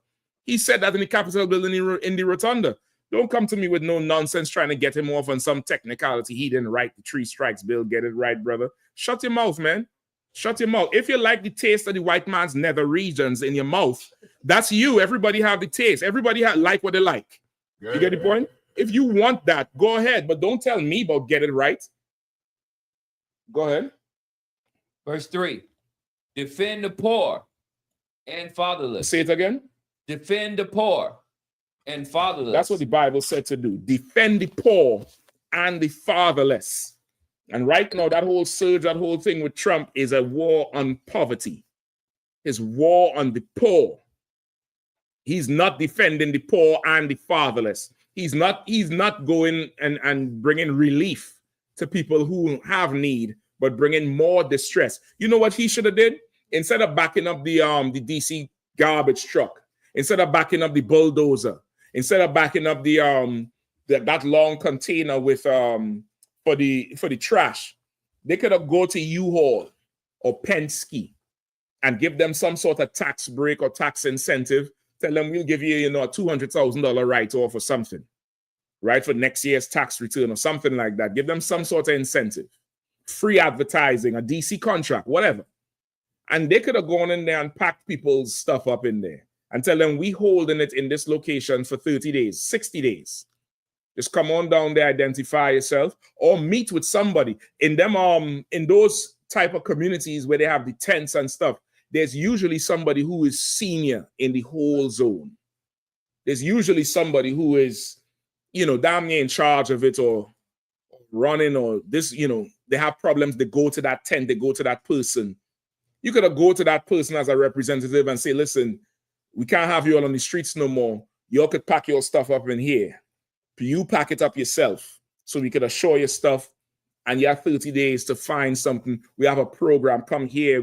You could have did that thing so you could have shown people that you was worth something. You had an opportunity to show people a kindness that people need right now. People need a certain amount of kindness right now that is foreign in the earth, except for the Israelite school of UPK. You could have shown them that type of empathy and consideration, like you're a real person. You're a human being. I could take care of your little tent. I have Mar-a-Lago. I have Trump Towers. I have all these buildings. But your tent is just as important as my buildings. He can say that again, sir? He can't, his ego wouldn't let him do it. And the people he surround himself with, oh my gosh, nobody is saying nothing to him. They could have did that whole thing. And you know what he would have done? He would have won the poor. He'd have won them to his side. He'd have, or at least they'd have said, you know what? That Trump, he a racist piece of shit, but he handled this thing right. I had to give him that. He didn't abuse us. He didn't do this. But he just proved every naysayer right about who he is by destroying them people's homes. And a lot of these men is veterans and women is veterans under them bridges.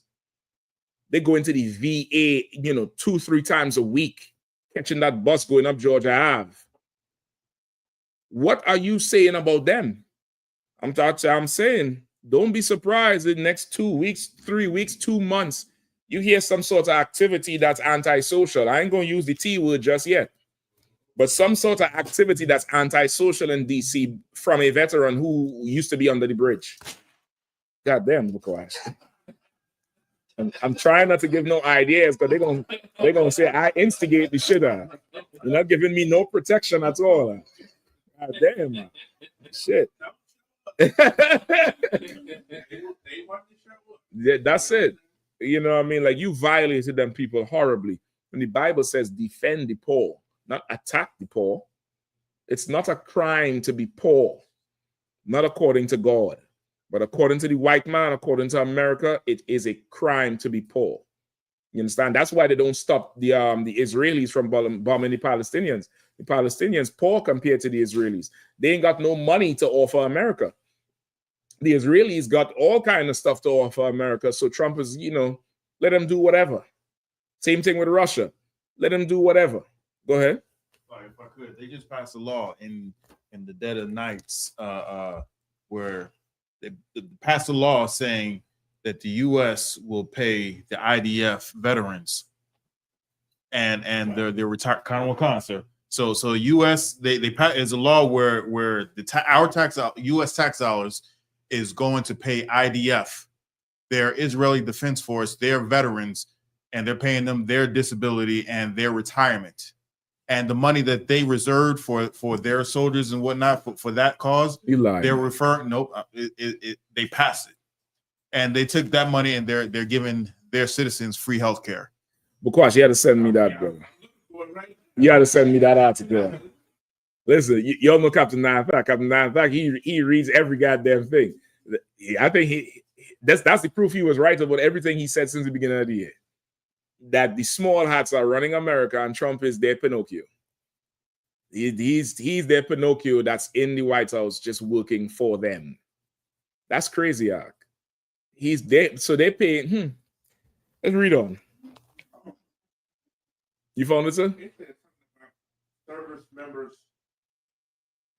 The bill would amend 2 federal laws covering legal protections for U.S. service members to include Americans serving in the Israeli Defense Forces. So we got people over there fighting with them. So they covering their I guess benefits and healthcare and stuff like that. But to cover them, they're gonna have to get something to. Yeah. They're gonna have to cover that the IDF Commander too. General Yohana is absolutely correct. They the CIA. That's obvious. You understand? Yep. All right, where we at? Verse 4? Concert, verse 3. Verse 3, Slakin. Go ahead, read it again. Defend the poor and the fatherless. Uh-huh.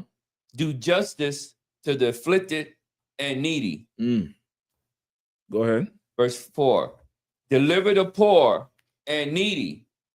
Rid them out of the hand of the wicked. That's what he's supposed to do. Deliver the poor and the needy out of the hand of the wicked. And he did not do that. He did not do that. Bowser had, imagine there was no pushback on this. And you the mayor of the city. This is your homeless. Like there's a saying in the world, you could tell the greatness of a people by how they treat the worst of them.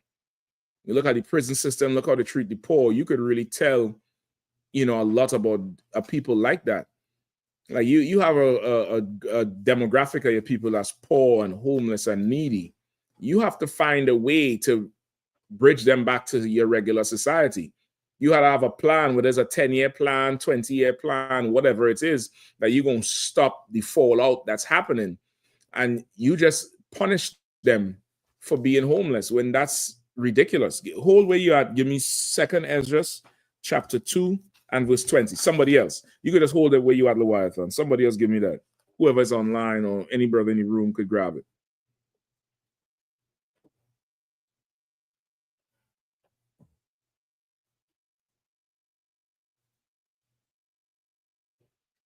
Quickly, who have it? Khan. Go ahead, Ak. Please read. Khan. This is the book of 2nd Ezra, chapter 2, verse 20. Do right to the widow, judge for the fatherless. Read it one more time, Ak. Your mic went out for some reason. Slack sir. This is the book of 2nd Ezra, chapter 2, verse 20. Do right to the widow, judge for the fatherless. Give to the poor, defend the orphan, clothe the naked. Right, do right to the widow. Do right to that woman who doesn't have a husband.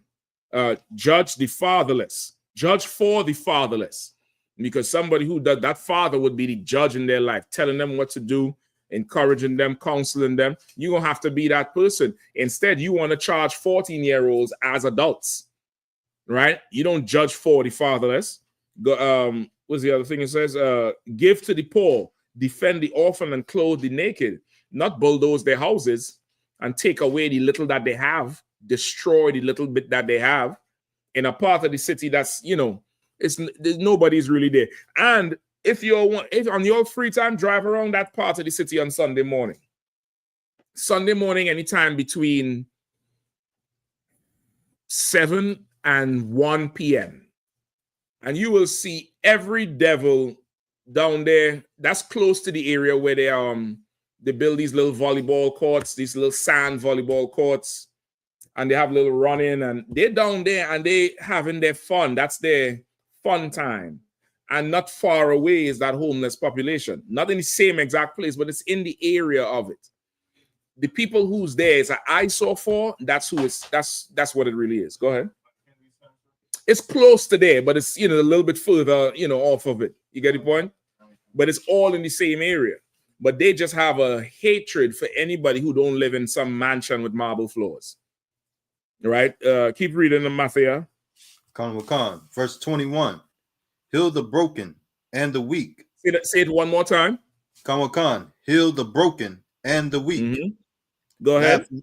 Laugh not a lame man to scorn. Defend the maimed, and let the blind man come into the sight of my queen. 1 second, Mafia. Come. It's odd that you say defend the maimed or what have you. Come. Well, there's a story. Come on, sister. Lucky. There's a story. In response to the documents that came out, this Israeli cyber directive that went to Las Vegas, which falls under the prime minister's officers, was arrested in Vegas. Let me see who he was attacking in this child pedophilia case. It says Alexandrovich was suspected of using computer technology to lure a child with mental disabilities for sexual purposes, according to arrest records. He here on a little what they have, a little conference or what have you in Vegas or what have you. Right. He trying to get mentally disabled children to sexually abuse them for sexual purposes. Wow. And they let him go back to Israel. That's what's going on. They Wow. let him go back. They let him out. Diplomatic immunity. They say, listen, man, you don't worry about it. They let him go. Literally, they let him go. Now I found out another story. You know how the Israeli ADL was established, the Anti-Defamation League? Go ahead, sir. In 1913,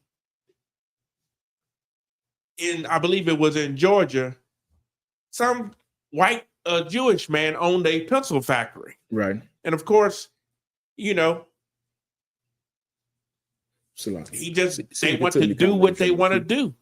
They want to do what they want to do. He saw some woman that worked in his factory or what have you, brought her into the office, and they found her in the bottom of the daggone factory the next morning or what have you. Of course, Jake found her. Tried to get Jake in trouble for it or what have you, but another brother testified on him, and they locked him up and was supposed to give him a death penalty sentence. Right. With all of his connections, they reduced it to life. The regular American white folk wasn't playing, and they went and got him, and finally, you know, they strung him up or what have you in front of the woman's house that he had raped and murdered. Right. So you know what I'm saying? That's how, and the ADL was the ones that came out in Jewish support of anybody who gets in trouble that's Jewish or what have you. You know, I know something made you extremely mad long ago. That cat that was going around stealing people, stabbing people. Elias Abuazelam. I'll never forget his name. Remember his damn name. I'll never forget his name. You understand? Elias Abuazelam. You better watch yourself around them. Them Harvey Weinsteins. Yeah. Them who passed away.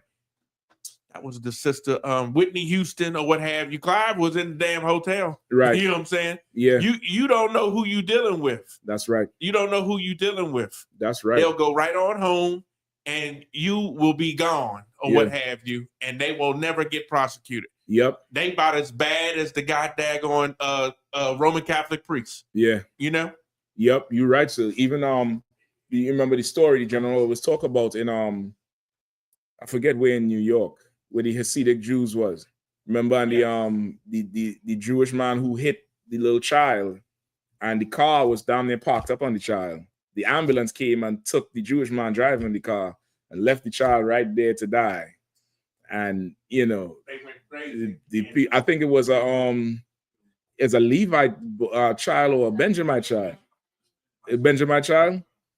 Oh boy, Israel tore New York up. Israel tore New York up. I think they sought to kill the driver. If I'm not mistaken, I think they did kill him or some other Jewish man who went in there and was defending something. They got hold of him and tore him out the frame. It was horrible. But the Jewish people, the Jewish driver hit the child, left the car on top of the child, called the ambulance, the Jewish ambulance. It was two kids. The ambulance pulled up and only took the driver away. And there's like, yo, the child is hurt too. There's like, that ain't our business. You know what I mean? This is who we living under. This is who rules over us. You know what I mean? To water for that too, sis. Hell, shit. Where we at? Read on Mafia. Khan, I'll start from 21, sir. Yeah, please. Khan. This is the book of 2nd Ezra, chapter 2, verse 21. Heal the broken and the weak. Laugh not a lame man to scorn. Defend the maimed, and let the blind man come into the sight of my clearness. That's what should happen, and that's what could happen if we turn to the Lord. If we turn to the Lord, we could get healed, and our pain could be alleviated. Our situation could be changed if you turn to the Lord and do what the Lord said. Get the point? All this tax money going into DC government, and somebody else could just come in there and take everything, take over all power from you. Like, you building up a house that can't help you. And I'm not saying don't pay your taxes. Give unto Caesar what's to Caesar, but give unto the Lord what belongs to the Lord, man. Right. Like, Commander General Hanna done changed the landscape of DC, working with nothing. Working with literally nothing, with blood, sweat, and tears, and a little piece from, faithful men and women's checks every week or every 2 weeks. And sometimes the entire checks go in the pot to make this thing go forward. Imagine if we get that damn emergency budget. That's how much billions of dollars they spending with a handful of men. We'll change the face of the DC, man. We'll change the faces of any city that we're in. Because we'll defend the poor and the fatherless. The rich don't need defending. The rich don't need, a father. They don't need that. Keep going, Mafia. Come. Verse 22. Keep the old and the young within thy walls. Say it again. Keep the old and the young within thy walls. Say it one more time. Keep the old and the young within thy walls. What is that saying? You want to protect the young and the old. Yeah, definitely. You want to have a regard for them. Remember, Deuteronomy said a nation that will come upon the swift as the eagle, that will not regard the old or the young. The Bible says, keep the old and the young that are within your walls. Them homeless people, they are elderly. Some of them is young. Some of them is young. A lot of them came to classes here. There's a lot of them at one time with car. I remember this one brother, he was homeless, and his knee got broken, and he was in a full cast from his hip to his ankle. And he would ride the bus and come through, you know what I mean? And he would try to keep up with the thing. Like, they come through from time to time, and they people, Salaki, sir. Some of us were homeless in DC. So I was trying to say, yeah, get out there. Shit. Some of us would be homeless right now if it wasn't for Commander Journey Hunter. You get the point? You come and turn to the Lord, this thing could change for you. You don't have to be out there. You get the point? So many brothers and sisters come into the truth from being homeless, from a tent, from a shelter. Had to leave class at a certain time to catch a bus to be back at the shelter before they lock the door. Like, this is what this place is. Ain't nobody gonna harm you or seek to hurt you because you're poor. But you let your leader, Trump, do it. Trump says something. You know who? What's his full name? The one who's talking about Biden. I forget his name. Lawrence or Lance or something. Listen, Lance Bishop. The Trump got to be his man. He got to be one of them Republicans who Amanda Seals cut to piss. He got to be one of them. You leave it up to them, brother. We'll be nothing in this place. Absolutely nothing. Let's go back to Psalms. All right. Read verse 4. Psalms 82, verse 4. Deliver the poor and needy. Mm-hmm. Rid them out of the hand of the wicked. Mm-hmm. Rid them out of the hand of the wicked, which is why we take to the streets every weekend and bid Israel to come into the Lord's Supper, man. Bid Israel to come and join the Lord's feast. Bid Israel to come and change their ways and turn back to the Lord. And it's not hard. It's not difficult. It seems like it's difficult in the very beginning. It seems like it's difficult because we've learned so much lies, and we have trust issues, and we have different traumas that going on. But brother and sister, you come and sit in here and really plug in and apply yourself. You'll see the real potential in your life. You'll see the real amazing things that you can do.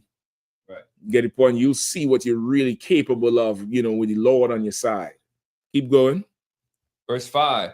They know not, neither will they understand.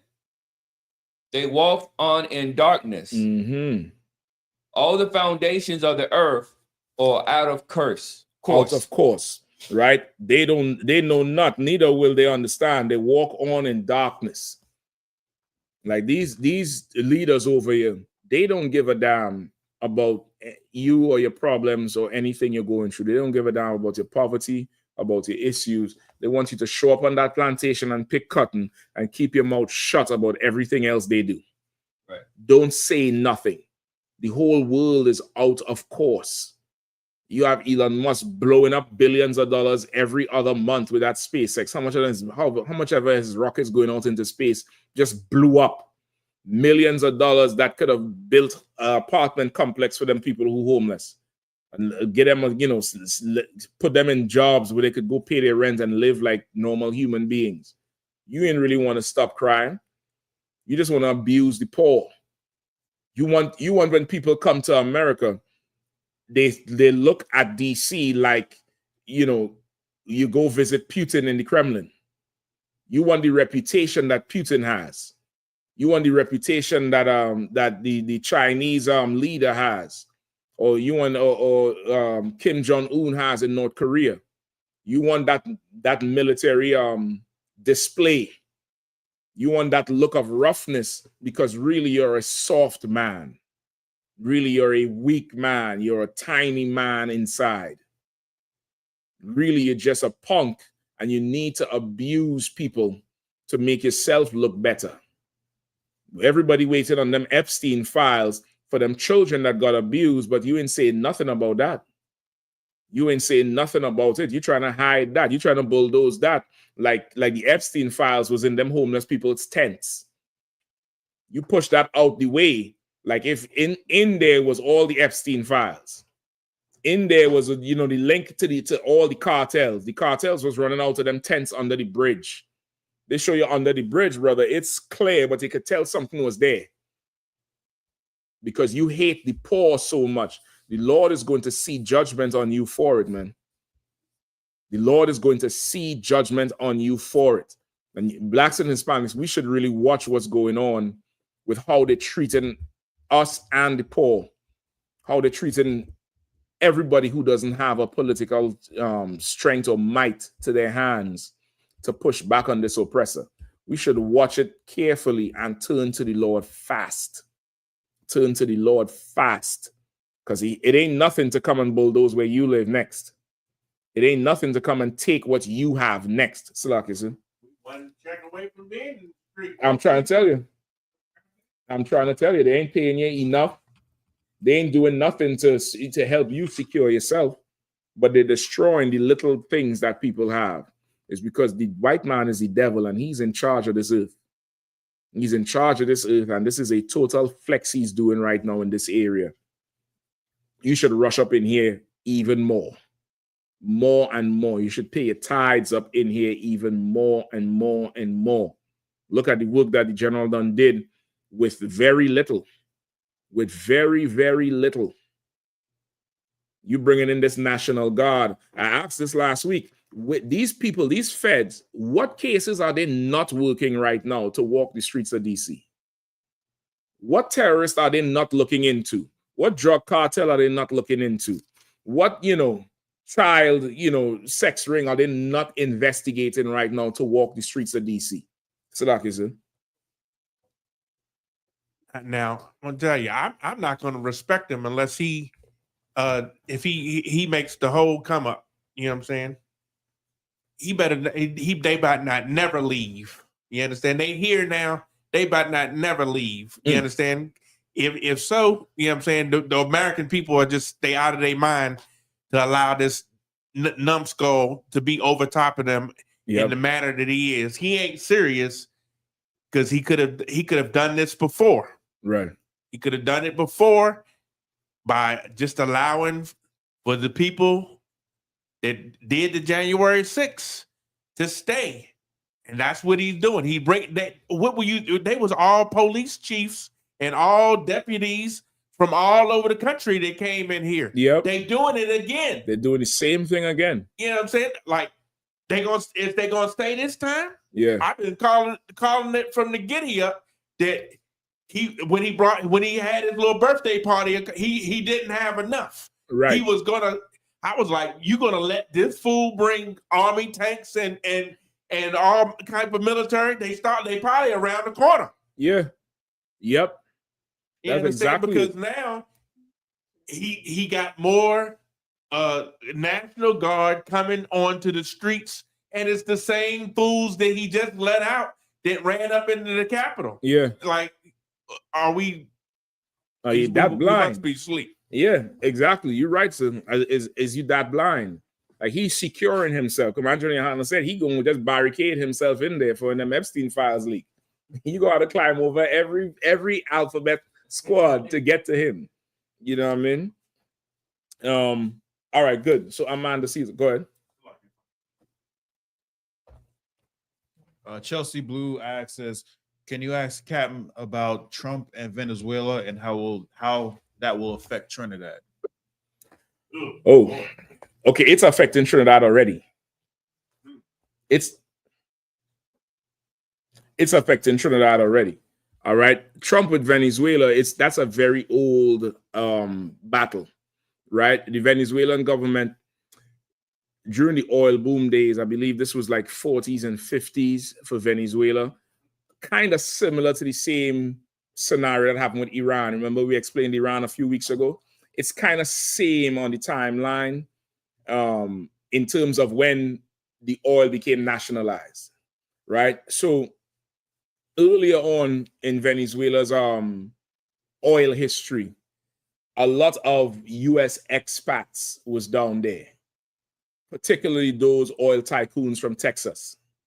A lot of those rich white men from Texas was down there and in charge of the oil. Then the oil became nationalized. Venezuela went through a sort of revolution and became nationalized, right?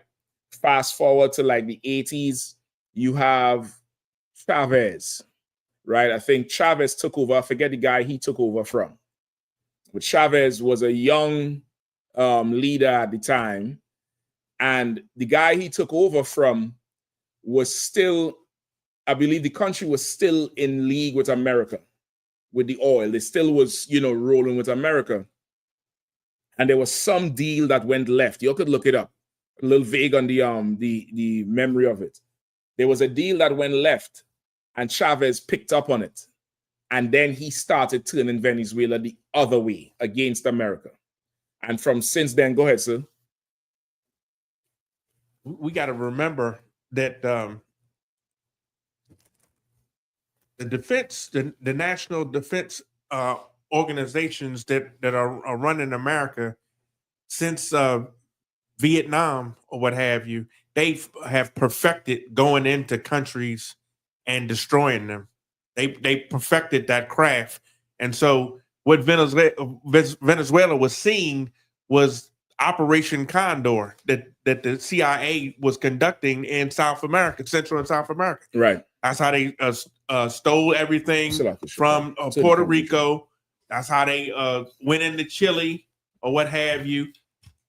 That's what they were doing. They were in there replacing leaders. They were in there replacing and they were even assassinating people. That's why they got the bounty on barbecue. They got the bounty on Maduro.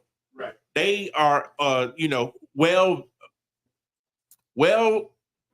vetted at what they do, which is taking over a place.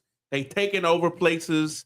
They're gonna do this, and you understand they did it in Venezuela as well, except for the brother Chavez wasn't having it. You understand? He stood up against them because it was being brought out how Panama with who was that, Noriega?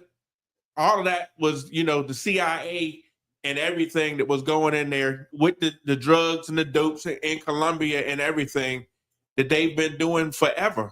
They got everybody high. They push drugs and guns to, the American public. Now, look at us now. Just like how the captain was bringing out, we super weak right now. We super weak. And America is going to bear the brunt of it. It's going to fall. We just got to come back, you understand, and love one another, you understand, and the Lord will deliver us from out of her hand, you understand? Come out of her, my people, is what it's saying. So that's how it's going to affect us. I'm going to let the captain go back into it, but they've been doing this for quite some time. You understand? If they want to eat, they would leave Trinidad alone. That's what they would do. You understand? Ammonia. You don't eat without ammonia. Yeah, they got hella things that they cannot deal with in these small countries in particular. They have things or what have you that the whole world needs. LNG, the liquefied natural gas. That's coming straight out of Trinidad. Europe would freeze. So they're not going to touch everything or what have you. But you can't fall on the wrong side of their propaganda and their fear campaign that they're going to bring to the people, like you going to hate the Venezuelans. You understand? No, brother. You can't do that. You understand? Them is your brothers and sisters that the white man is coming to destroy, and you got to stand in solidarity with them. That's what's going on. I'm just going to wait for the cat to come back. What did she say? She say anything, McQuarrie?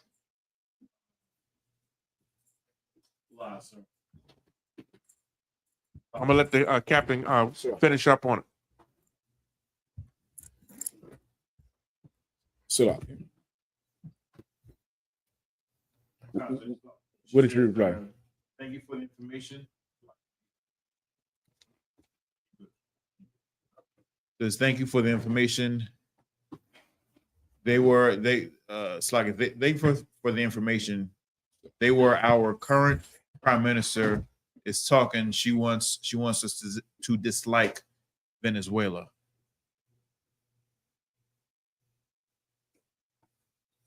She's Venezuela. No, she's Trinidad. Might be Trinidad. That's what I say. It's already affecting Trinidad. What she say about the current prime minister? Current PM is talking. She wants us to dislike Venezuela. Dislike Venezuela. Say that again. The current prime minister as well. It's the way our current prime minister is talking. She wants us to dislike Venezuela. Yeah. Okay. So that's what's really going on with it. All right, Salakia. What's really going on with it is America is pushing. America is pushing to get Venezuela because of the oil. Go ahead. So it's crazy how they keep us distracted with so many things, and we don't even just realize the ongoing pattern. Everybody that we have a problem with is because we were trying to use them and they're tired of it. Right. You see what I'm saying? Now we make them public enemy number one, and then they get us to be against them. Yep. That's how it always is. And okay, this goes back to I'm gonna just touch on it real short because we're running out of the time. This goes back to also what General Q was just talking about with how they destabilize so much of the earth. You had America ambassador, I forget if he was a foreign ambassador or what, Henry Kissinger, who was half German, half Jewish. And he wrote a memorandum called United States Securities Memorandum. This was like in 1960 or 69, somewhere around there, or 70s, could be. And he said that America is only 5% of the world's population, but uses 30% or 35% of the world's resources. That was then. They said America's footprint is way bigger than everybody else's footprint. That's a political term they use to say your footprint is, like you're walking in the sand, what you leave. And they're saying your footprint's supposed to be a equal measure of you. It'll be as deep as you are heavy. It'll be as wide as you are. But they're saying America's footprint is bigger than the thing making it. Damn near. So imagine you have a man who is 10 feet tall, but he's making a footprint big like he's 100 feet tall. That's America. And they use so much of the world's resources that are located in third world countries. And he wrote in that memorandum way back then. You could Google and see exactly when he wrote it. But Kissinger died about 5 or 6 years ago. He wrote, somebody look up when. That's what I'm saying. So you're just looking at me dead. Somebody look it up so you can get the exact date. But he said that America must embark on population control, destabilizing third world countries, And even to the point of he didn't use the word genocide, but that's what it really means. It really means that. He said instead of, okay, he said you need to make their global footprint smaller. He didn't say make America smaller. He said because eventually they're going to be competing for resources. And since America uses way more than it needs, they need to use less of what they need. And from that securities memorandum, you had the whole thing with the World Bank and the IMF, and countries that could grow rice can't use the rice they grow. They have to sell it and buy rice from somebody else, like what happens in Mexico. The whole thing with the banana destabilizing in the Caribbean. So all that is the history behind it. And of course, the resources are hidden in third world countries. And Venezuela, I think, has one of the largest oil reserves, the third largest or second largest oil reserve in the world right now. So from those days with Chavez, they've been turning away from America. And America tried to assassinate Chavez so many times to put their own puppet in there, but he was a very strong leader. Then he started being backed by Russia.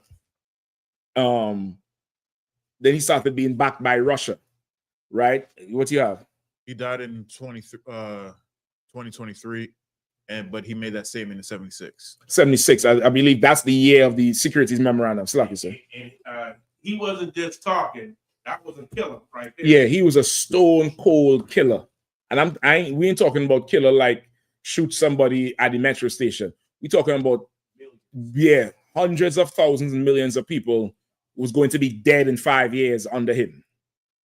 Like it was a systemic thing of just killing them off, culling the population, right? That's what you could go look, and it's okay. When I first found out about it, this was one of them things that's leaked, and you wasn't sure if it was true or not. A lot of people didn't believe it, but you could go find out about it now. Those things are public information now. It's called the NSSM or NSCM 200, National Securities Memorandum. This was a government, damn near like what's called that thing, like a pitch or a document that this is what he's advising the U.S. government to start doing if they want to survive, right? And this is for all the presidents in the future. This is what he, his suggestion of what to do. So now, go ahead, Sir Salaki. Not the suggestion. He was actually working that plan the whole time with our government, right? Prime ministers of his liking throughout the world, right? Meaning Salaki. he had bodies. He had millions of bodies that he was actively talking to people about killing, and they did it. Yep. Salaki. Not a suggestion like you think this is what he put forward for them to do then. That's what it is. It started like that. They adopted it and pushed the whole thing. But like a general said, he was working down there clandestine in the past, where in the shadows, you know what I mean? But that thing is in full swing. And you're probably going to have to go and look up the history with Venezuela. You don't have to pull it up now because we ain't got the time. We went over it in this class a few times already with Chavez. And once the deal with America went south, Chavez turned Venezuela all the way away from America interest. And that's, I think we played the video last week where Chavez said, the devil came to me today. The devil was just here. He just left. How do I know? I can smell the smoke. I could smell brimstone. And he was talking about Bush. That Bush came to visit him to talk about the oil. When Bush left, he came in on national TV and said, Diablo was here today. He called the white man the devil because he knew what America was trying to do to his country. Now, the current Venezuelan president, Maduro, came up under Chavez. And Chavez would not pass the country to anybody else but him. And that's who's in there now. And he's stoic as could be. They tried to kill him too. They tried to assassinate him with some drone. It didn't work. They put this white boy in there, Guaido, at the time was running against him. This was in the time of COVID. They had an election. The people voted for Maduro. America said Guaido is in charge. And that caused a split. But the people loved Maduro. Guaido eventually conceded. Trump lost the next election, so they got a little breather. Trump is, and they put a bounty on Maduro's head back then. You could go look it up. They put a bounty on his head back then. Also, too, with Trinidad, America has been trying for the longest while to set up a military outpost in Trinidad because it's so strategically close to Venezuela. Trinidad has offered some passive resistance in times past. The most recent was in the time of COVID, where the then leader was a brother. He's an Uncle Tom and a sellout, but he was a brother. And he had a verbal agreement with Venezuela with the oil. Venezuela is damn near like the Saudis in South America with the oil. They have a whole oil connection. And they have an arrangement with other South American countries. And this was a verbal agreement. America was pressuring them all to break the agreement and leave Venezuela by themselves so that America could raid them. Trinidad's prime minister said, we have a verbal agreement and we're not going to break the truce with our neighbors. Right? America wanted to arrest Maduro. Trinidad president flied Maduro in for talks with the oil. That's really Biden time. Trump is back in power now, and he is doubly hurt that he did not get to take Venezuela the first time. And now you're hearing about what is the cartels, the Tren de Agua. All of a sudden, Venezuela have some ridiculous cartel called the Tren del Agua. I never heard of them before.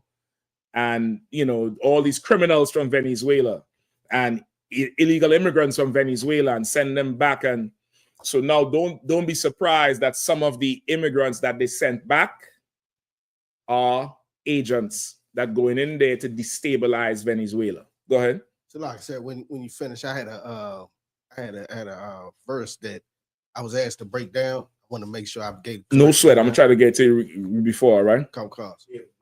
Okay, no sweat. I'm gonna try to get to you with the time before. So now they go in full tilt into attacking Venezuela, but through Trinidad. Now Trinidad just had an election earlier this year. The brother who was in charge, he's tired of being a coon, and he really offered no fight. The East Indians been in Trinidad for the last 250 years, and they've been extremely racist and separate and segregated. And that has caused them to rise in power over us, in keeping with Deuteronomy, with the stranger that's among you will get above the very high. So now they really run Trinidad. The person in charge of Trinidad now is an East Indian woman called Kamala Bisesa. She's an East Indian like Kamala Harris. She's in charge of Trinidad. And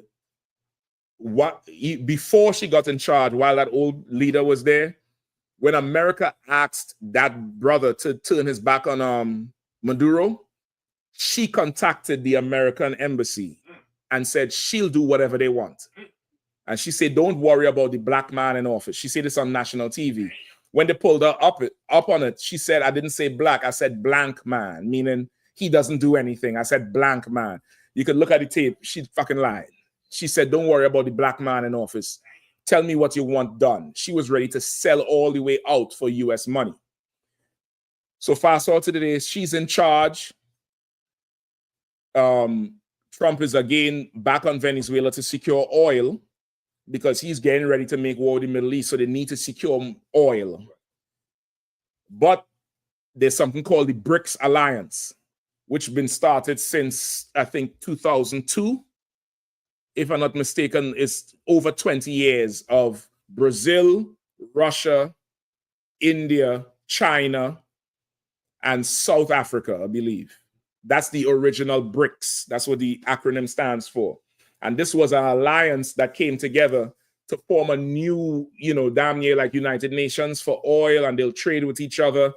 I think from the BRICS is where you get the crypto. They came out with the alternative currency, because up till this day, the only currency you could buy oil in is US currency, the petrodollar. And they wanted to take power away from America by forming the BRICS Alliance. And that's why China is so powerful today. China devalued their money back in the day so they could underbid everybody. And they built, every bridge in Africa. They built every highway in the Caribbean. They built every factory in South America. And in doing so, they secured long-term money for their country. And now China is so rich and powerful through the BRICS alliance. The Trinidad leader is East Indian. She had the East Indian leader come to Trinidad about a month ago. I showed you all the tape where he pushed aside the black boy and hugged the two Indian boys. He's India's leader. India is part of BRICS. Trump had India's leader here, I think earlier this week or last week. Modi. He was in DC last week, I think, because Trump wants to have investment opportunities in India. India buys 40% of their of Russia's oil at a very good deal. They have a good deal with Russia. Trump says, if you don't stop buying oil from Russia, we're going to put sanctions on you. Modi said, to hell with you, nigga. Trump don't understand East Indians. Benjamites do. It's like how Judah understand the white man. Nobody else understands him but the tribe of Judah. Everybody else think you could come in here and smile in the white man's face and work for him. Everybody else think Judah lazy. That's what Amanda Seals been saying. Judah understands the white man. The rest of everybody else don't. You see, Benjamin understand the coolies.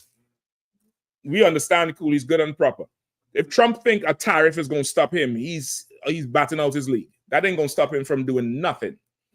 So he's now holding his ground with the thing against Trump. They said they're going to increase the tariffs on India. So now he started sending oil and food to Trinidad on behest of this Indian prime minister in Trinidad, this leader. She is trying to be in bed with America, who's the world superpower, but at the same time, her racial ties to India is also trumping. So now Israelites in Trinidad and Venezuela, they're playing between that triangle, Maduro, her, and Trump. And the fight for the oil is going to get very, very, it's going to get sticky. It's going to be very difficult for Trinidad. It's going to get difficult for Trinidad. They're going to get pressure from America. They're going to get promised things from America. Very nice things, in investment opportunities, open borders to America. They're going to promise you a whole lot, and they're never going to deliver. And on the same side, the East Indian is at the door. It's really caught between a rock and a hard place for Trinidad. It's really caught between a rock and a hard place. Next week, I'm going to go into it. Trinidad is a very natural resource rich place. Trillions of cubic feet of oil and gas. They have the biggest pitch lake in the world, naturally depositing pitch lake in the world, where just tar comes out the ground. It's like a huge tar pit that just, this is 10 billion barrels. This is, numerous lifetimes you could just take from it, and it's not going to run out. How is Trinidad poor? How is Trinidad poor? There's a whole breakdown Captain Narthak sent me where they tell you the 12 economies that would suffer and some would crash if Trinidad was to fall off the map. And brother, I couldn't believe it. And I knew about these things existing in Trinidad, LNG, liquid natural gas that comes out of the ground. So what I would tell you, it's in the south of the country, and on the beach, you could see dozens of oil tankers, them big, long ships, not with the cargo, but just they have a big bay, and they lined up, and they come to the port, fill up with LNG, and make a U, and they just keep going. And they go to Europe, go to Norway, go to UK. How is Trinidad poor? You get the point? So that's what's going on down there. So this is what I would say for the sister who had the question. Run to the UPK quick. This is the umbrella. This is the little sanctuary. There's no political plan that's going to save you. There's no economic plan that's going to help you. You're going to have to be under the altar of the Lord, like in Revelations. You're going to have to be under the protection of the Most High to get away from this, because these are the kings of the earth fighting for nothing, because Christ is going to slaughter them all. All right? But that's just in general synopsis of what's going on. Let me get that last question and then we're done. Oh, shit. I don't think we had the time. Let me just hear it. Salakin. Oh, God, sir. It was the book of James, chapter 4, verse 4. Go ahead. Ye adulterers and adulteresses, know ye that the friendship of the world is enmity with God. Where's this, James? James 4 and 4, sir. Okay, read it again. Come on. Ye adulterers and adulteresses, know ye not that the friendship of the world is enmity with God. Whosoever therefore will be a friend of the world is an enemy of God. Okay. And I had to break down. So I was telling him, it's saying it's addressing people as adulterers and adulteresses. If you know what an adultery is, you know what I mean? What is an adulterer? Adulterer is a man who sleep with another man's wife. Okay. And what's an as far adulteress? as a woman, adulteress is a woman sleeping with another man other than her husband. Okay. Right. So all right. so go ahead. It's using the example of the world and God, and it's saying, the world is enmity with God. Whoever loves, the world. Okay, that's okay. Just in short, that's give me Jeremiah 3 and 1. That's not what an adulterer and adulteress is. What you know as an adulterer and adulteress comes from what he initially caused it to mean. All right, and you'll see it in Jeremiah 3. All right, what's up, Bukwash? Okay. All right, give me Jeremiah 3 and 1 real quick. All right. Go ahead. Who have it quickly?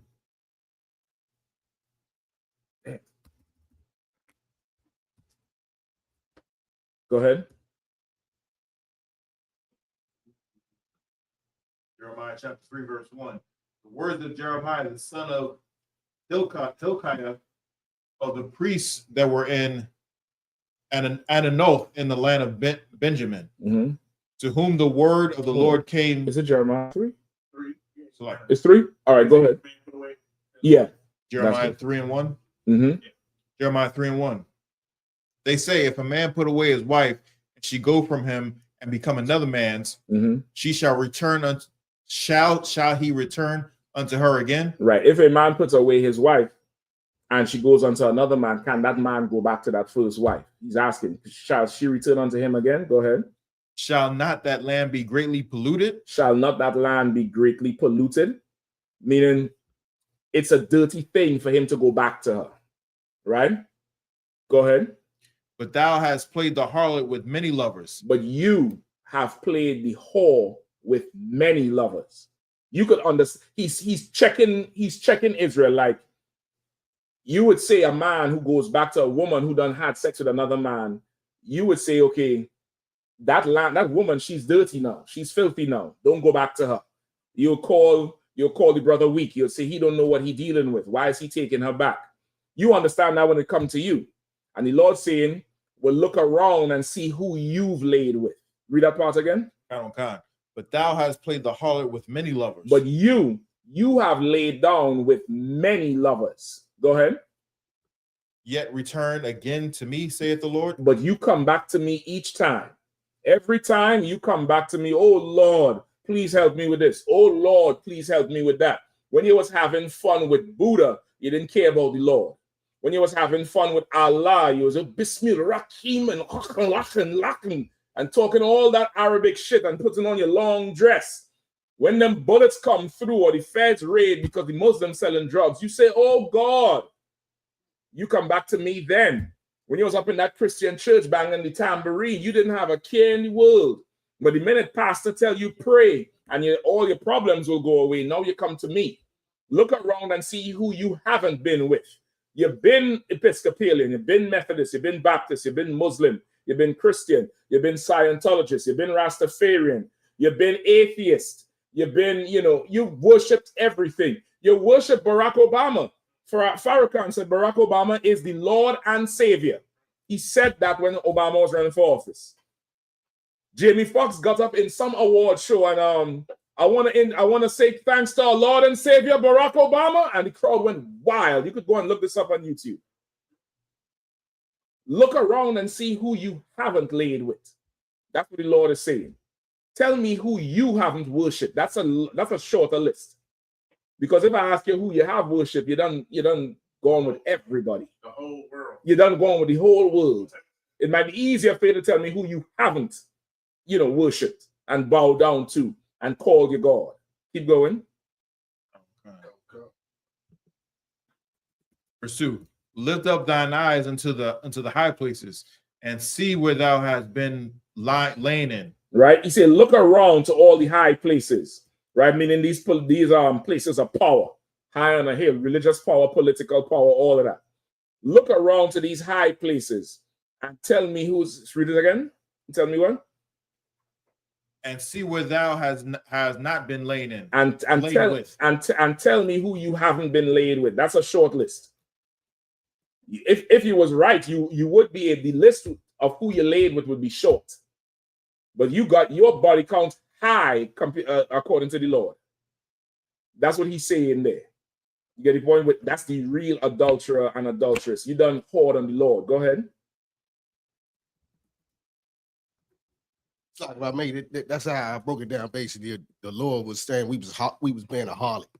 You know what I'm saying? And we've been with everybody. I get you. That's why he used adulterers and adulterers and adulteresses. So now go back to James 4. Okay. Where he's saying friendship of this world is enmity with God. Because to be a friend to the world hates the Lord. And to be a friend is to fight for somebody, to support somebody, to be there thick and thin. That would be the friend to this person. You get the point? Okay. So to be a friend to the world is to have enmity with God because the world hates the Most High. You get the point? And the Lord hates the world that currently exists. He hates the society.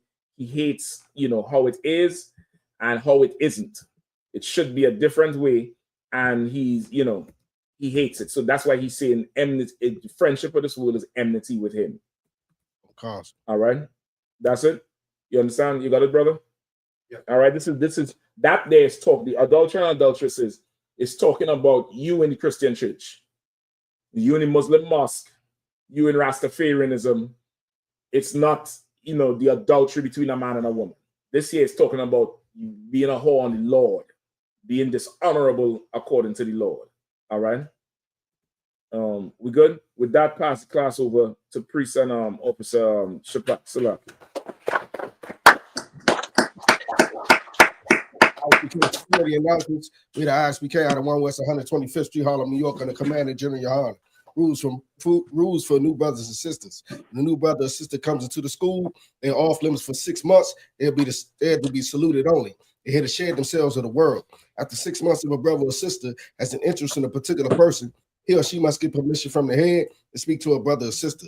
There's another 6 months in which the brother or sister will court each other. After this 6 month period, the brother or sister would get permission from the head to marry, ties which is a commandment. You can find this in the book of Numbers, chapter 18, verse 21, in the book of Malachi, chapter 3, verse 8 through 10, means 10th in Hebrew and is pronounced ma'asharim. 10% of every penny of any increase the Lord gives you. Give to the treasury department or teacher. Priest fund. Free will offering for priests, not mandatory, whatsoever amount you would like to give. Up and coming holy convocation, memorial blowing of trumpets, first day of the 7th month, Sunday, the 1st of September, 2025. You can find this in the book of Leviticus, chapter 23, verse 24 through 25. Also, we are next up and coming cookout. We in cookout season. It's the headquarters cookout in Harlem, New York, at Thomas Jefferson Park.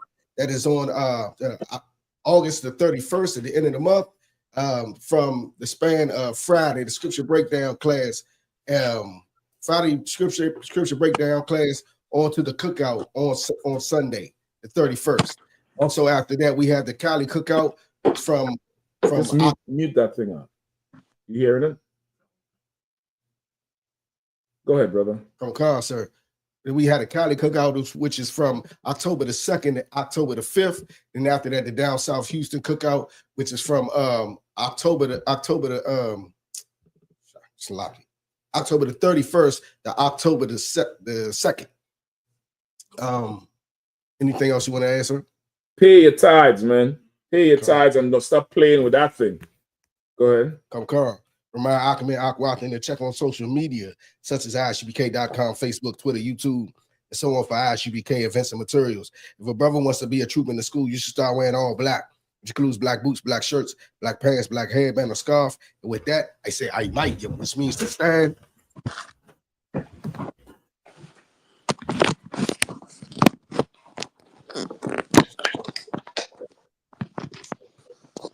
We give a courtesy salute to the teacher. The men of Israel, Mount Shabbat, a mighty, corrupt, Yahweh Shem Yahweh Yahweh Shem Yahweh. Yagyamata, star, which means to turn. Sisters, you may stand. I might. We would give a courtesy salute to the sisters, men of Israel. Man Shabbat. Mike. Correct. Yahweh Shem Yahweh. Yagyamata, class dismissed.